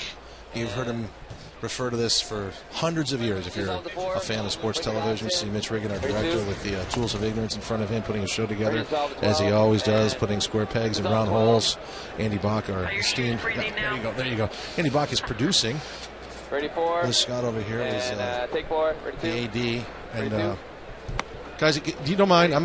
Mitch Reagan. I'm taking over control of the show for just a second. You guys ready? I'm going to Jason. Jason, ready? Doors to Chiron 2. No, don't do that. Ready 4. Okay. Take 4. Okay. No, hang on a second. Ready? Doors to Chiron 2. Doors to Chiron 2, please. This is the only guy that we should be talking about who was born on May 28th, ladies and gentlemen. We'll get back to the pitch. Happy birthday to Rafael Landestoy. Wow. Okay, Darren? Ready 2. Nope. Wow, that is... Rafael Landestoy. He is the only man of note in the history of Major League Baseball born on this day. I've been waiting for somebody to come up through the ranks. I know. Rafael Landestoy. Now that's not big league. 4. Ready 2. Security. Gibby. Okay. Popped up to the right side, a long run. Actually, that's pretty big league. Ready 1. Take 1. And you being able to take over the show is really cool. Did you see how Mitch fought that off with his No, don't do that. Black & Decker screwdriver here? or whatever. It's a power tool. Anyways, guys, this is the communication. Andy is talking to you, Darren, and Mark all night long, communicating to Mitch as well. If you're looking for a special element, a replay, whatever kind of shot, this is where it all comes down to. And then, of course, the technical director, Jason, who allowed me to steal the show for just a moment to wish Rafael Landestoy a happy birthday. He's switching, so we're going to watch him switch for a second. Listen to Mitch. It's kind of interesting. Take 4. Ready 2. Take 2. Ready 1. That's great stuff, you guys. Kurt Gibson was born on this day. Kurt Gibson was born this day, too, I'm being told. Ready 3. Yeah, in Pontiac, Michigan, May 28th, 1957. No. Gibby. Rafael Landestoy. Gibby. Where's Gibby? Gibby. Find Gibby. Take 3. There's Gibby right there. Security. Yep. Give me a security guard on That's 1 the here. security guard. He's no Ready Rafael 5. Landestoy. Take 5. There's the security guards. Ready 1. Take 1. Ready 4. Take 4. Don't run the field, boys and girls. Ready 2. Those guys will take you off the field. Ready 12. Take 12. Jason's pushing the buttons. Ready 4. Take 4. Ready 2. Let me bring you to tape here, guys, if I can, before the break ends, because that's where the magic happened. Get on really back does. there. I'm doing it. I hate to run by graphics. Who put up the Rafael Landestoy graphic for me and built it, but this to me is still what blows everybody's mind when you give them a tour of the truck. This is what we call the Alvis machine here. If you're looking at it, Stimulated 2 box. Ready 2. a computer basically that's recording every second of the game from all the cameras that we have all around the ballpark, queuing up replays in an instant. Yeah, there is really no more tape, is there? No. Technically, it's all digitized. Enter car 1. See, guys, everyone wants to work in the tape room. Yeah, and to the front of the tape room. Let's go to the front. This is meatball surgery, like we used to say in MASH. Take 2. Go to the front Tape of the room. guys that are looking at every camera, Ready 12. inputting it, cutting it. And take 12. Fred Dominigoni down in audio, helping me out like he always does. This is it, the truck guys behind the scenes, and I know I just scratched the surface, but happy birthday to Rafael Landestoy, wherever you are. Oh, Gibby.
Freddie, let's say, as usual, Mark Grace guesses wrong for the trivia question.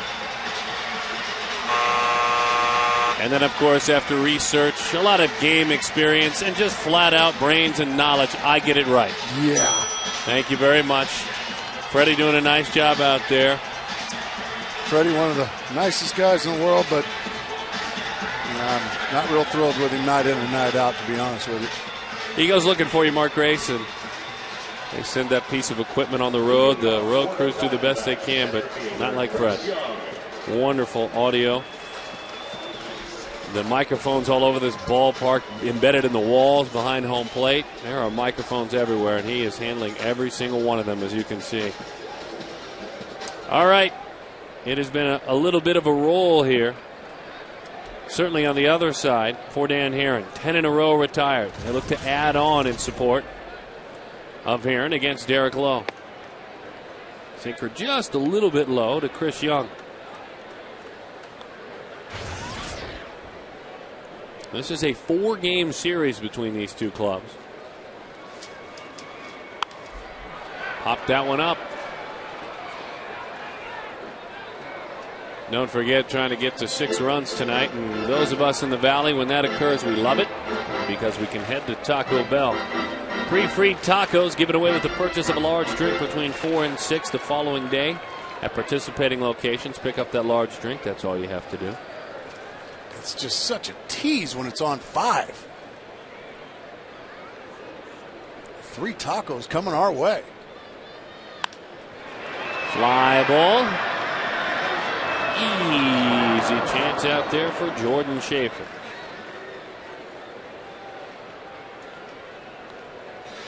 Catcher, Chris Snyder.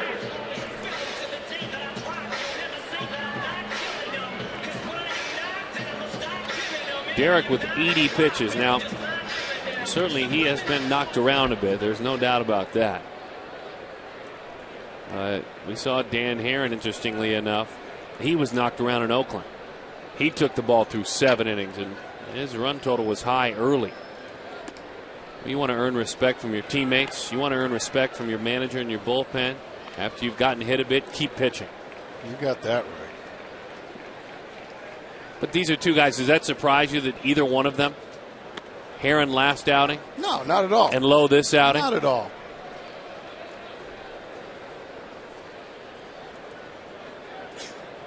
And you never know what might happen. Dan's club rallied for him. Didn't mean to. Check swing low. And in time for the out. Time to take a look at our Quest high-speed pitch, and neither one of these guys are overpowering, no doubt about it. They both pitch to contact, brought to you by Quest High-Speed Internet. Derek Lowe, 89, and Dan Herron at 92.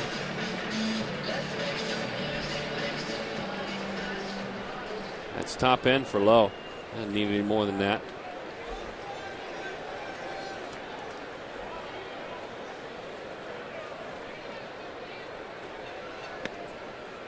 Lowe was talking before the game, and as I mentioned earlier, yes, talking before the game. No, he's not. He doesn't subscribe to that theory of, I got to focus. I'm not going to talk to anybody before the game. Got to concentrate. It's my day. Well, you know what?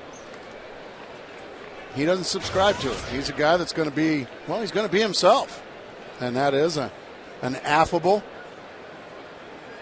fun guy to be around. That happens to be a really good pitcher, whether you talk to him or not. Well, here's the thing. Whatever you do for a living, folks, whether you're a teacher and you're in that moment where you're about to take over the class and try to grab their attention and teach a course on one of the bigger days of the year, prepare your students for a test. Lowe, he feels like this is his 5th day. He's most comfortable dealing with people. Why would I hide from them on the day I pitch?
The speed with the AT&T Rapid Rewind.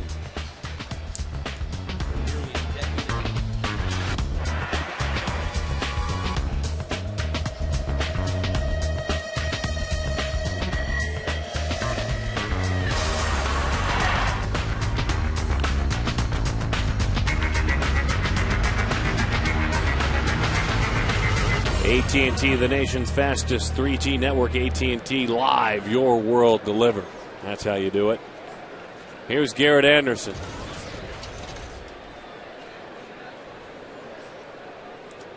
Garrett ready to roll, and he takes a breaking ball, a curve ball that dives down and in.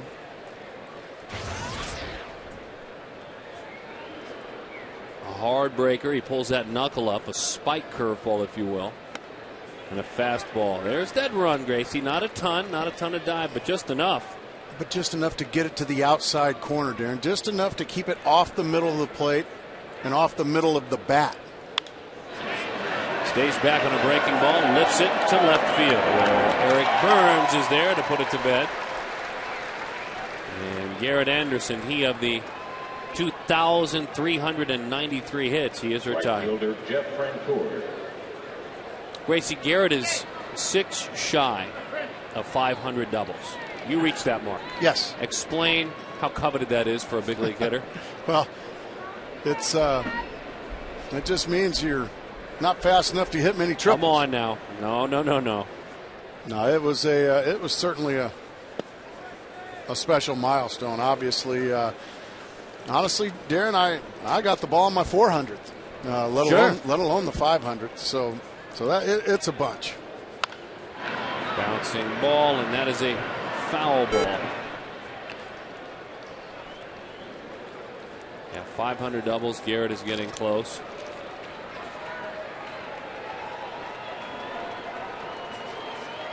He is a guy that has done it, and even though he's been out on the West Coast. As Francoeur hits it hard, but right there is Roberts, stabs at it a bit. Gets a good grip on the baseball and shoots it on across. Nice play there by Roberts. Ranging to his left, the in-between hop. Well, I don't want to throw it yet. I'm going to make sure of it. Good solid throw across the diamond. Well, he is just he's a washing machine's nightmare. Roberts at third base, could play second if need be. Ojeda is over there tonight, that dirty uniform. Felipe Lopez is expected to be back in the starting lineup tomorrow. And we'll see where Roberts fits in. We'll see where everybody fits in. I want to go back to Garrett Anderson. Please. One last second, Darren Sutton, and thank you. It also means 500 doubles also means you've been a starter for a long time. It just means you've been around a long time and he has just played at a terrific level. Wow, what a pitch, that cut fastball. I have never understood why, for some who grade a player's impact to the game, longevity is punished. It is so hard to make it. Yeah. It is so hard to succeed, let alone until you're nearly 40 years old. At this level, at the money you guys make, and it's a nice living, nobody's here to do you any favors and put you in the lineup. It's an earned thing every night. Absolutely, and Garrett Anderson has played this game under the radar at an extremely high level for a long time. Dan Herron just continues to cruise. We'll kick it on out, our own version of the two-bagger. There's second base. We'll hear from the guys after this break.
crowd here at the Diamond Club, getting ready for a good postgame show. Yeah, we are, and of course the Diamondbacks hitters have come to life tonight. Dan Herron is pitching his usual game, so I like your jacket.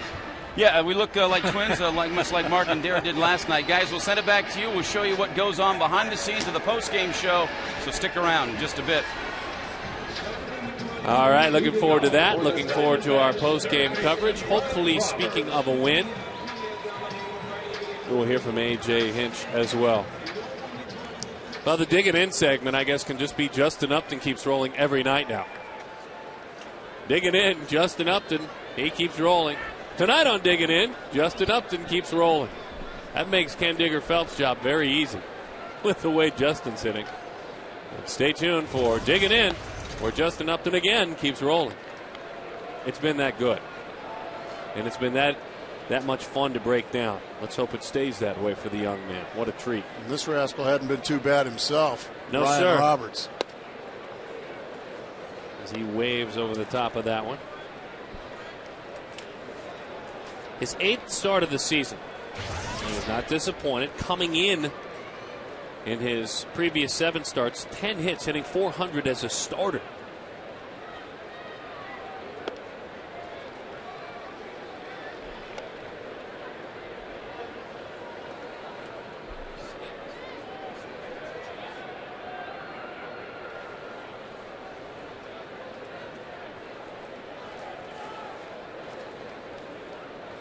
Two, 1.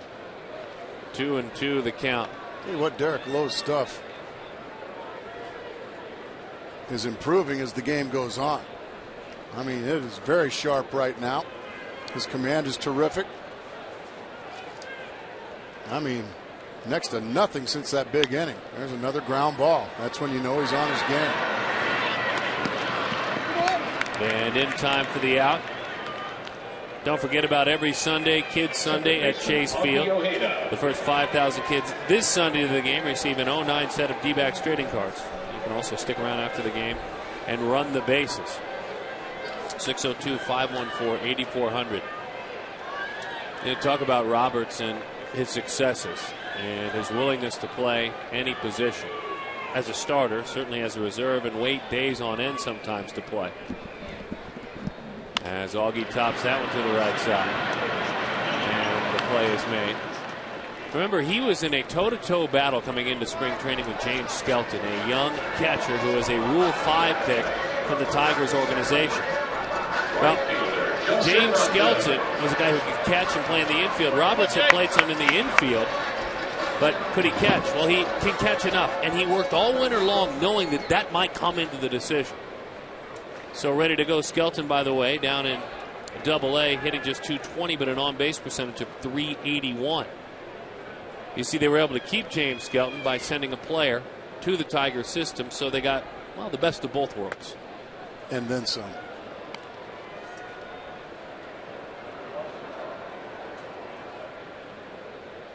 But Roberts, I mean, we're talking about getting here to the ballpark, folks, for the big fundraiser, dinner on the Diamond, days before opening day. He had found out over spring training that he and his wife for the first time were expecting. They make the drive up. They pack up from Tucson. They come here to Phoenix. They don't know if they've made the club. He doesn't know if he's made the club.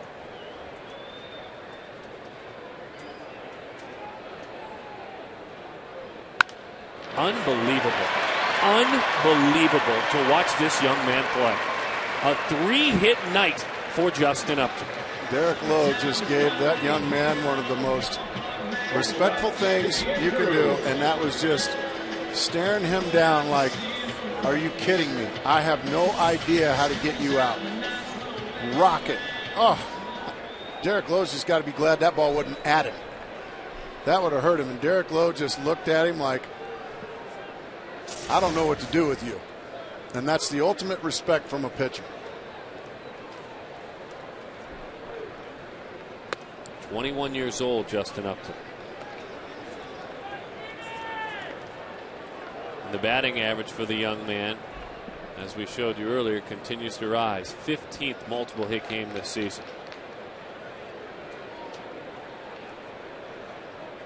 Upton on the move. The throw by McCann, not in time. Stolen base number 6 for Justin Upton. It's a lot of fun to watch.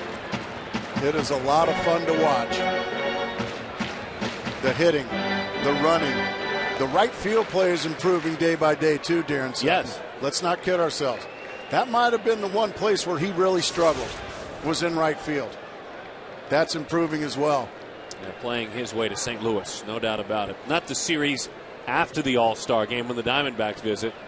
That little couple of games before the Home Run Derby and Major League Baseball's All-Star game. There is no doubt he is deserving to take that trip. I tell you what, with regard to Justin Upton, I just soon see him work the day before the All-Star game. Imagine him hitting it not just shy of the arch in the Home Run Derby. I'm looking forward to this summer. This has been a blast.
Baseball brought to you by Southwest Airlines. Low fares, no hidden fees. And by Blimpie, America's Sub Shop.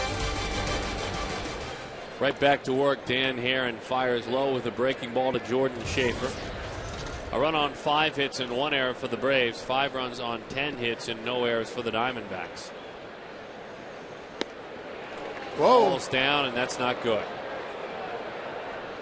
I think he is hurting. I think he is hurting. Something popped, and that's not good. Let's just hope maybe he rolled his ankle or something.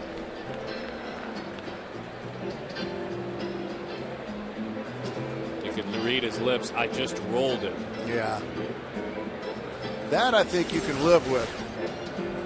Let's watch that front foot. Yeah, he rolled it. That's exactly what happened. Even when he falls on his fanny, Darren Sutton, he throws a strike. Oh, boy, you can clearly see it with that angle. I think he's going to be okay.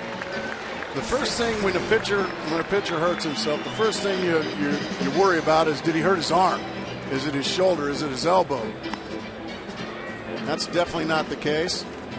And then you start worrying about maybe hamstrings because you're dropping and driving. You're using your legs so much. Rolling an ankle is more at that stage. It more scares you than it actually hurts you. I think he was scared too. Well, you just got up off the ground too. Not allowed to be hurt. No, Darren. It's not permitted. I mean, who would do the Darren and Herron show without Herron? Not so aptly named. 1-1 to count. Just an interview with Dan Herron. That's part of our job. No need for a title. 1-2 the count. Split-fingered fastball, proving he is all right. I think the ankle's okay there, big boy. Swung on and missed a beautiful split finger, one of the best of the night. Jordan Schaefer, the 7th strikeout victim for Dan Herron tonight. For Derek Lowe, number 20, Greg Norton. And so now, here is Greg Norton. Derek Lowe is done. The numbers for Derek. He went 7 innings, gave up 10 hits, 5 runs, 3 were earned. Remember, a big miscue, as Dave Edwards talks about how that ankle rolled. So 3 earned runs in 7 innings for Derek Lowe. Kelly Johnson's huge error. Derek didn't walk anyone, and he struck out a pair. This ball game would have a different feel if it was 3-1.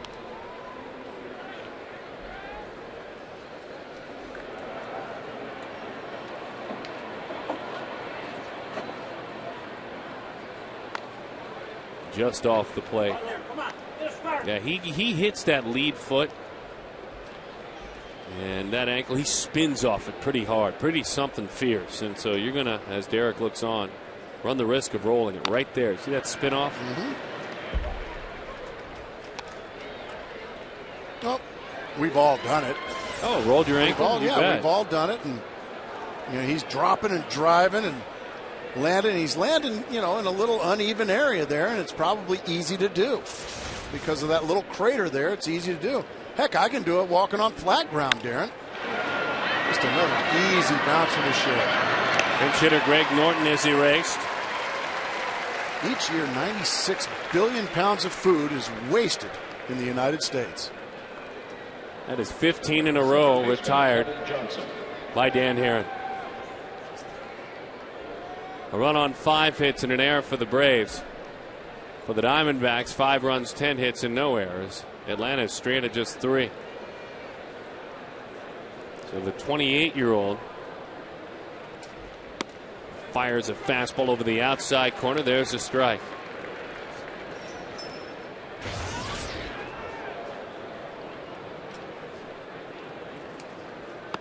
Fastball dives away. Clay Zabata warming in the bullpen.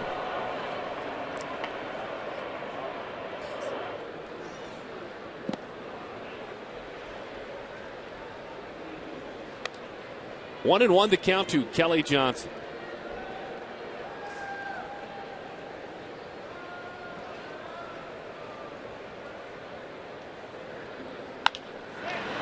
Fires that one into right center field. That one is down.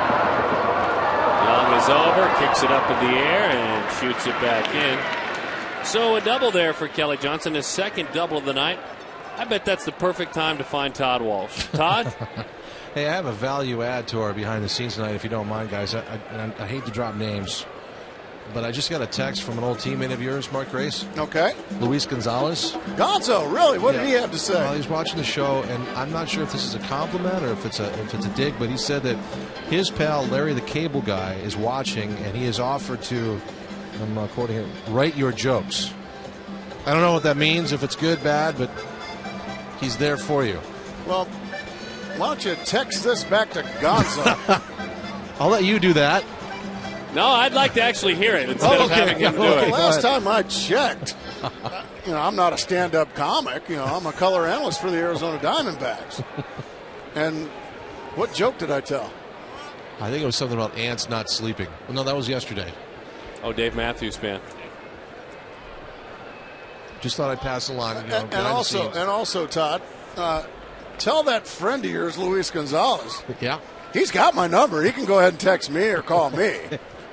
That is kind of odd, isn't it, now that I think about it? Oh, Gonzo.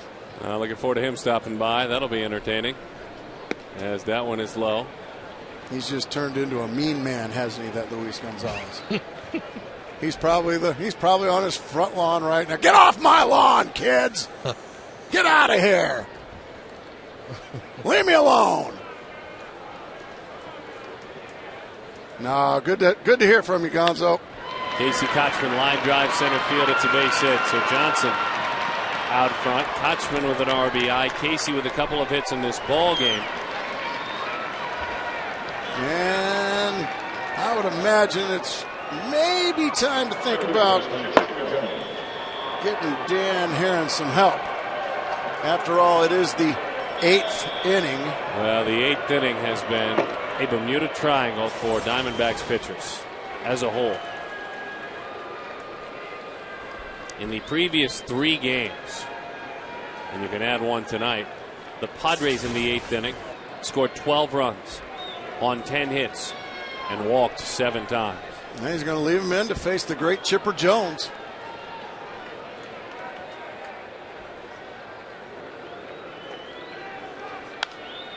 Boy, he had a good rip at a fastball out over, fouled it back.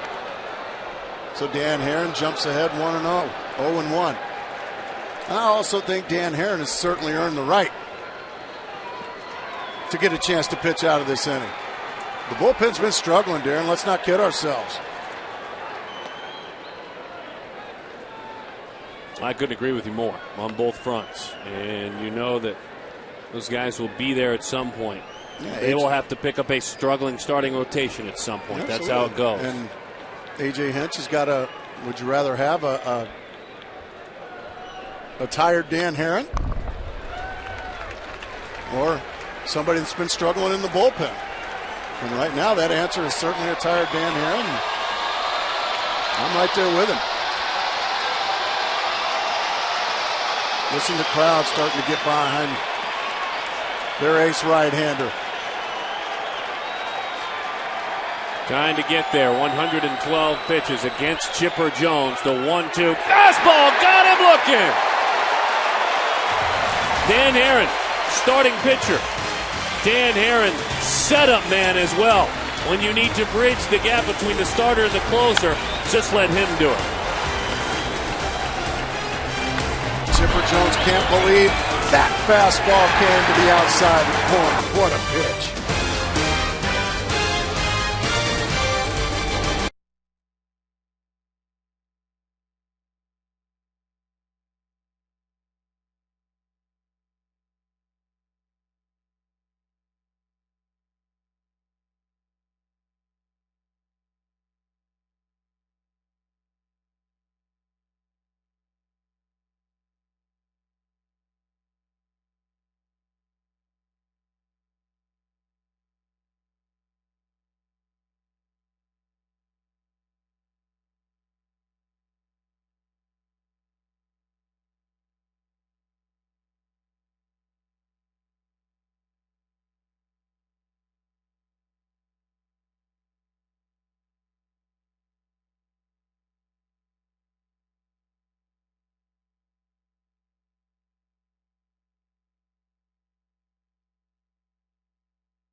If you're just joining us, our game summary. Mike Reynolds with a huge blast, a 2-run double in the 4th inning.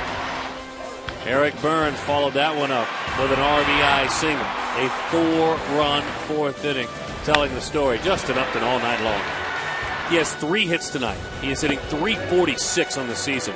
And Dan Herron has been equally as special. Taking it up and over.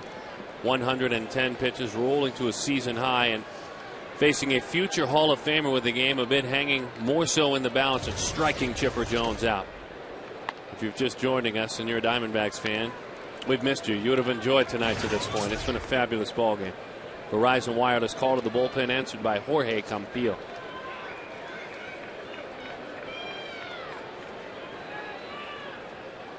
Mark Reynolds, that front foot double back in the 4th inning. Lines that one off Campillo. He may have another double. And he does.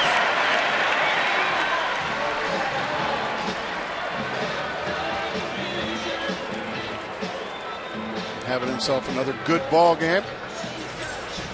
Just gets a fastball in the middle of the plate. Just lines it right down the left field line. He's an extra base hit machine as well. 11 hits now for the Diamondbacks. The offense certainly been impressive here on this homestand, Darren. Starting pitching's been rock solid. And, well, Dan Herron up until this point has been his own bullpen. And there's two things that come to mind. The last 11 games for Arizona, they are hitting much better. Runs per game about 4 when they were averaging 3 prior to that. Or I should say 6 when they were averaging 3 prior to that. And hitting .282 in their last 11 games with runners in scoring position. Executing in situations, as Chris Snyder said. That one popped up. Taking a look at our Nova Home Loans in-game box score.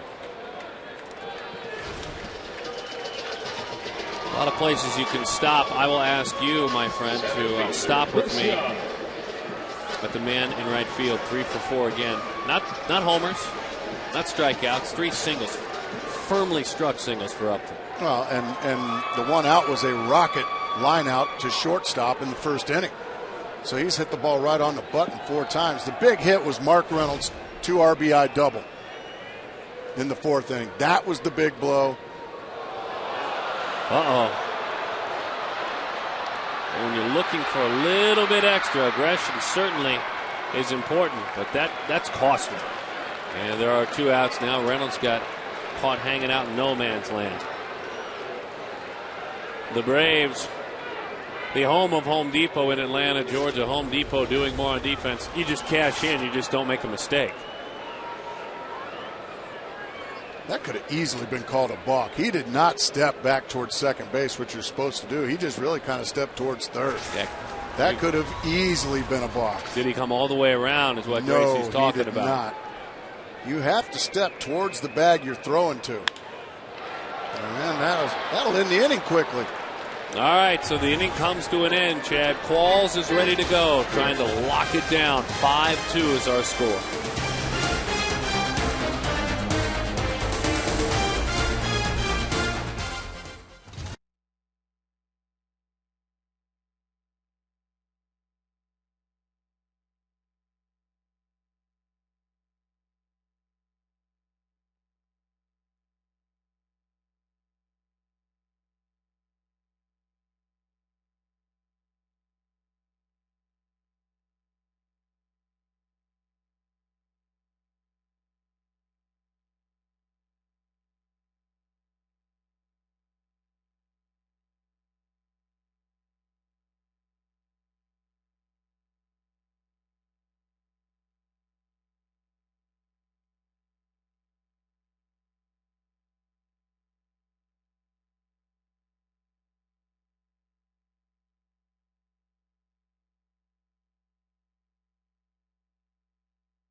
Inside the box, think outside of it. They ask us to think about a game in which Dan Herron is supported. And it doesn't happen very much for Dan, but it has tonight.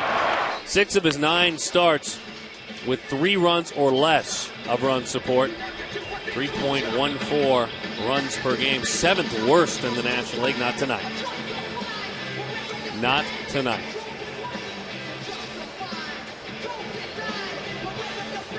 And now Chad Qualls takes over. A Verizon Wireless call to the bullpen. Seeking his 12th save of the year, an ERA of 3.60. Well, he's had a couple of days rest, Darren Sutton. He should be plenty strong. And the good news for him is he will not have to face Chipper Jones unless the Atlanta Braves bat around. His setup man took care of that for him. Yeah, but Brian McCann, tough customer out of the gate.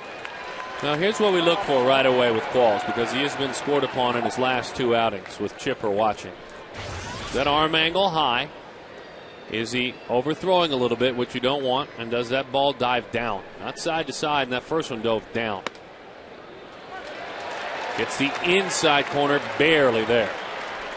That's quite all right. Barely is enough, but what a good pitch. That's maximum effort. Yeah, it's a violent delivery. That's a slider now. That's the other pitch. And that's one. He's not trying to leave that ball in the hitting zone there. He's trying to bounce that slider. He wants that ball down and on the back foot of Brian McCann, the left-handed hitter. He doesn't want that ball up around the thighs. So he'll be the first to tell you that was a mistake. See if he throws it right at his hip, tries to grab the inside corner. I threw him a slider in again. Same pitch. The one thing is, though, Darren, even though that ball's up in the strike zone, it's so far in, it's on the inside corner that there's really nothing McCann can do but pull it foul. Now, if that ball is a couple, 3 more inches on the plate, that's when it gets hit hard, and it's a fair ball, and it's a double down the line. So the location in-wise is good. He just needs to get it down. Here comes a slider. And it's fouled off. 3 sliders in succession. Going back a pitch, though. Yeah, where he's trying to get the ball, he wants it down in here. He's getting it up in there. Yeah, that's okay. But he wants that ball down in there. And that's when you get the swing and miss over the top of it. 2 fastballs, 3 sliders in a row now. Now time is called. Well, I think what Chris Snyder and Chad Qualls are trying to do right now, they're trying to get Qualls to get it down and in. Down on that back foot of Brian McCann. Here, I want you to throw me a slider, but I want you to throw me a better one. Going away. Now he's going with the fastball, I believe, isn't he? Yep, a fastball away. Ooh, just able to nick it foul. 0-2 the count. 2 fastballs, 3 sliders, and then a fastball. That was the first pitch of the entire sequence away. And you could see McCann was not ready for it. He just foul-tipped it, and Snyder couldn't quite hang on. You come back in with a slider now, really try and bury it? I think so.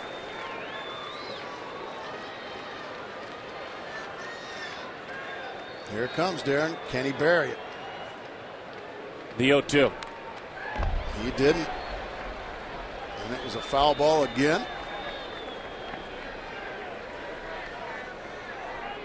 AJ knows that empty feeling as a catcher when you reach back over the plate. That's the one pitch that you really can see when Chad overthrows it. It's the slider. And Darren, you were a former pitcher. What is it? Is he just not finishing that slider? Is that what it is? I think he's trying to throw the best one ever. Okay. And he's just not gripping it, not finishing the pitch. Okay. If anything, overthrowing it. Bouncing ball. Leaping. Did he get it? Mark Reynolds holds on. What an unbelievable play on both ends. Augie Ojeda could almost shake hands with Chris Young out in center field. He went so deep into center field. Left fielder Garrett Anderson. The leap, and look at the pick on the other end from Mark Reynolds, keeping the foot on the bag. What a tremendous play on both ends by Ojeda and Reynolds. And a big first out.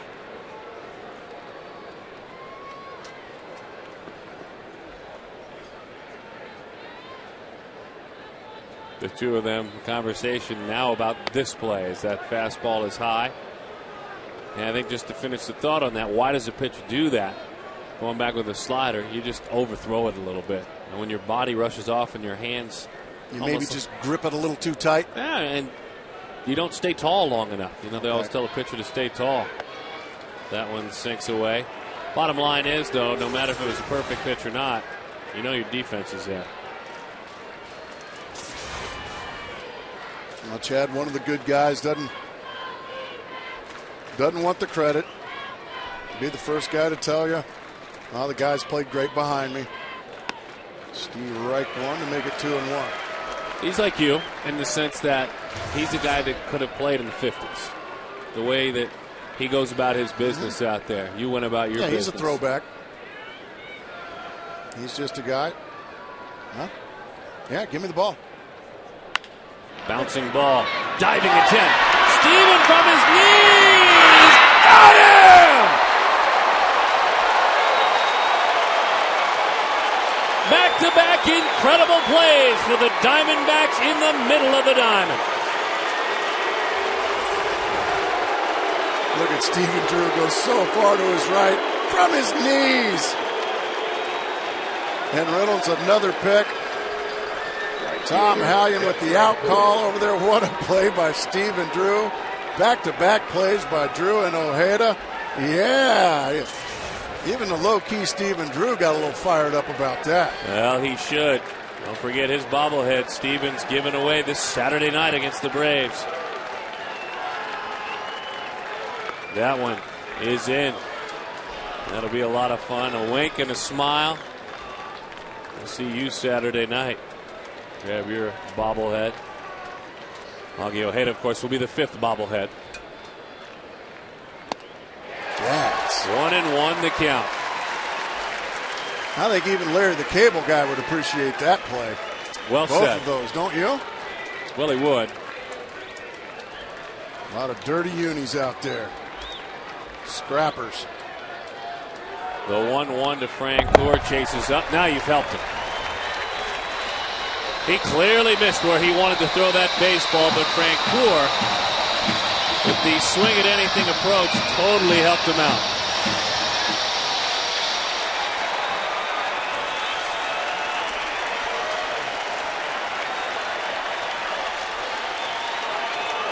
Got it. The Diamondbacks put it together tonight. They do so behind the right arm of Dan Herron. They do so behind the right arm of Chad Qualls. The RBIs of Mark Brown.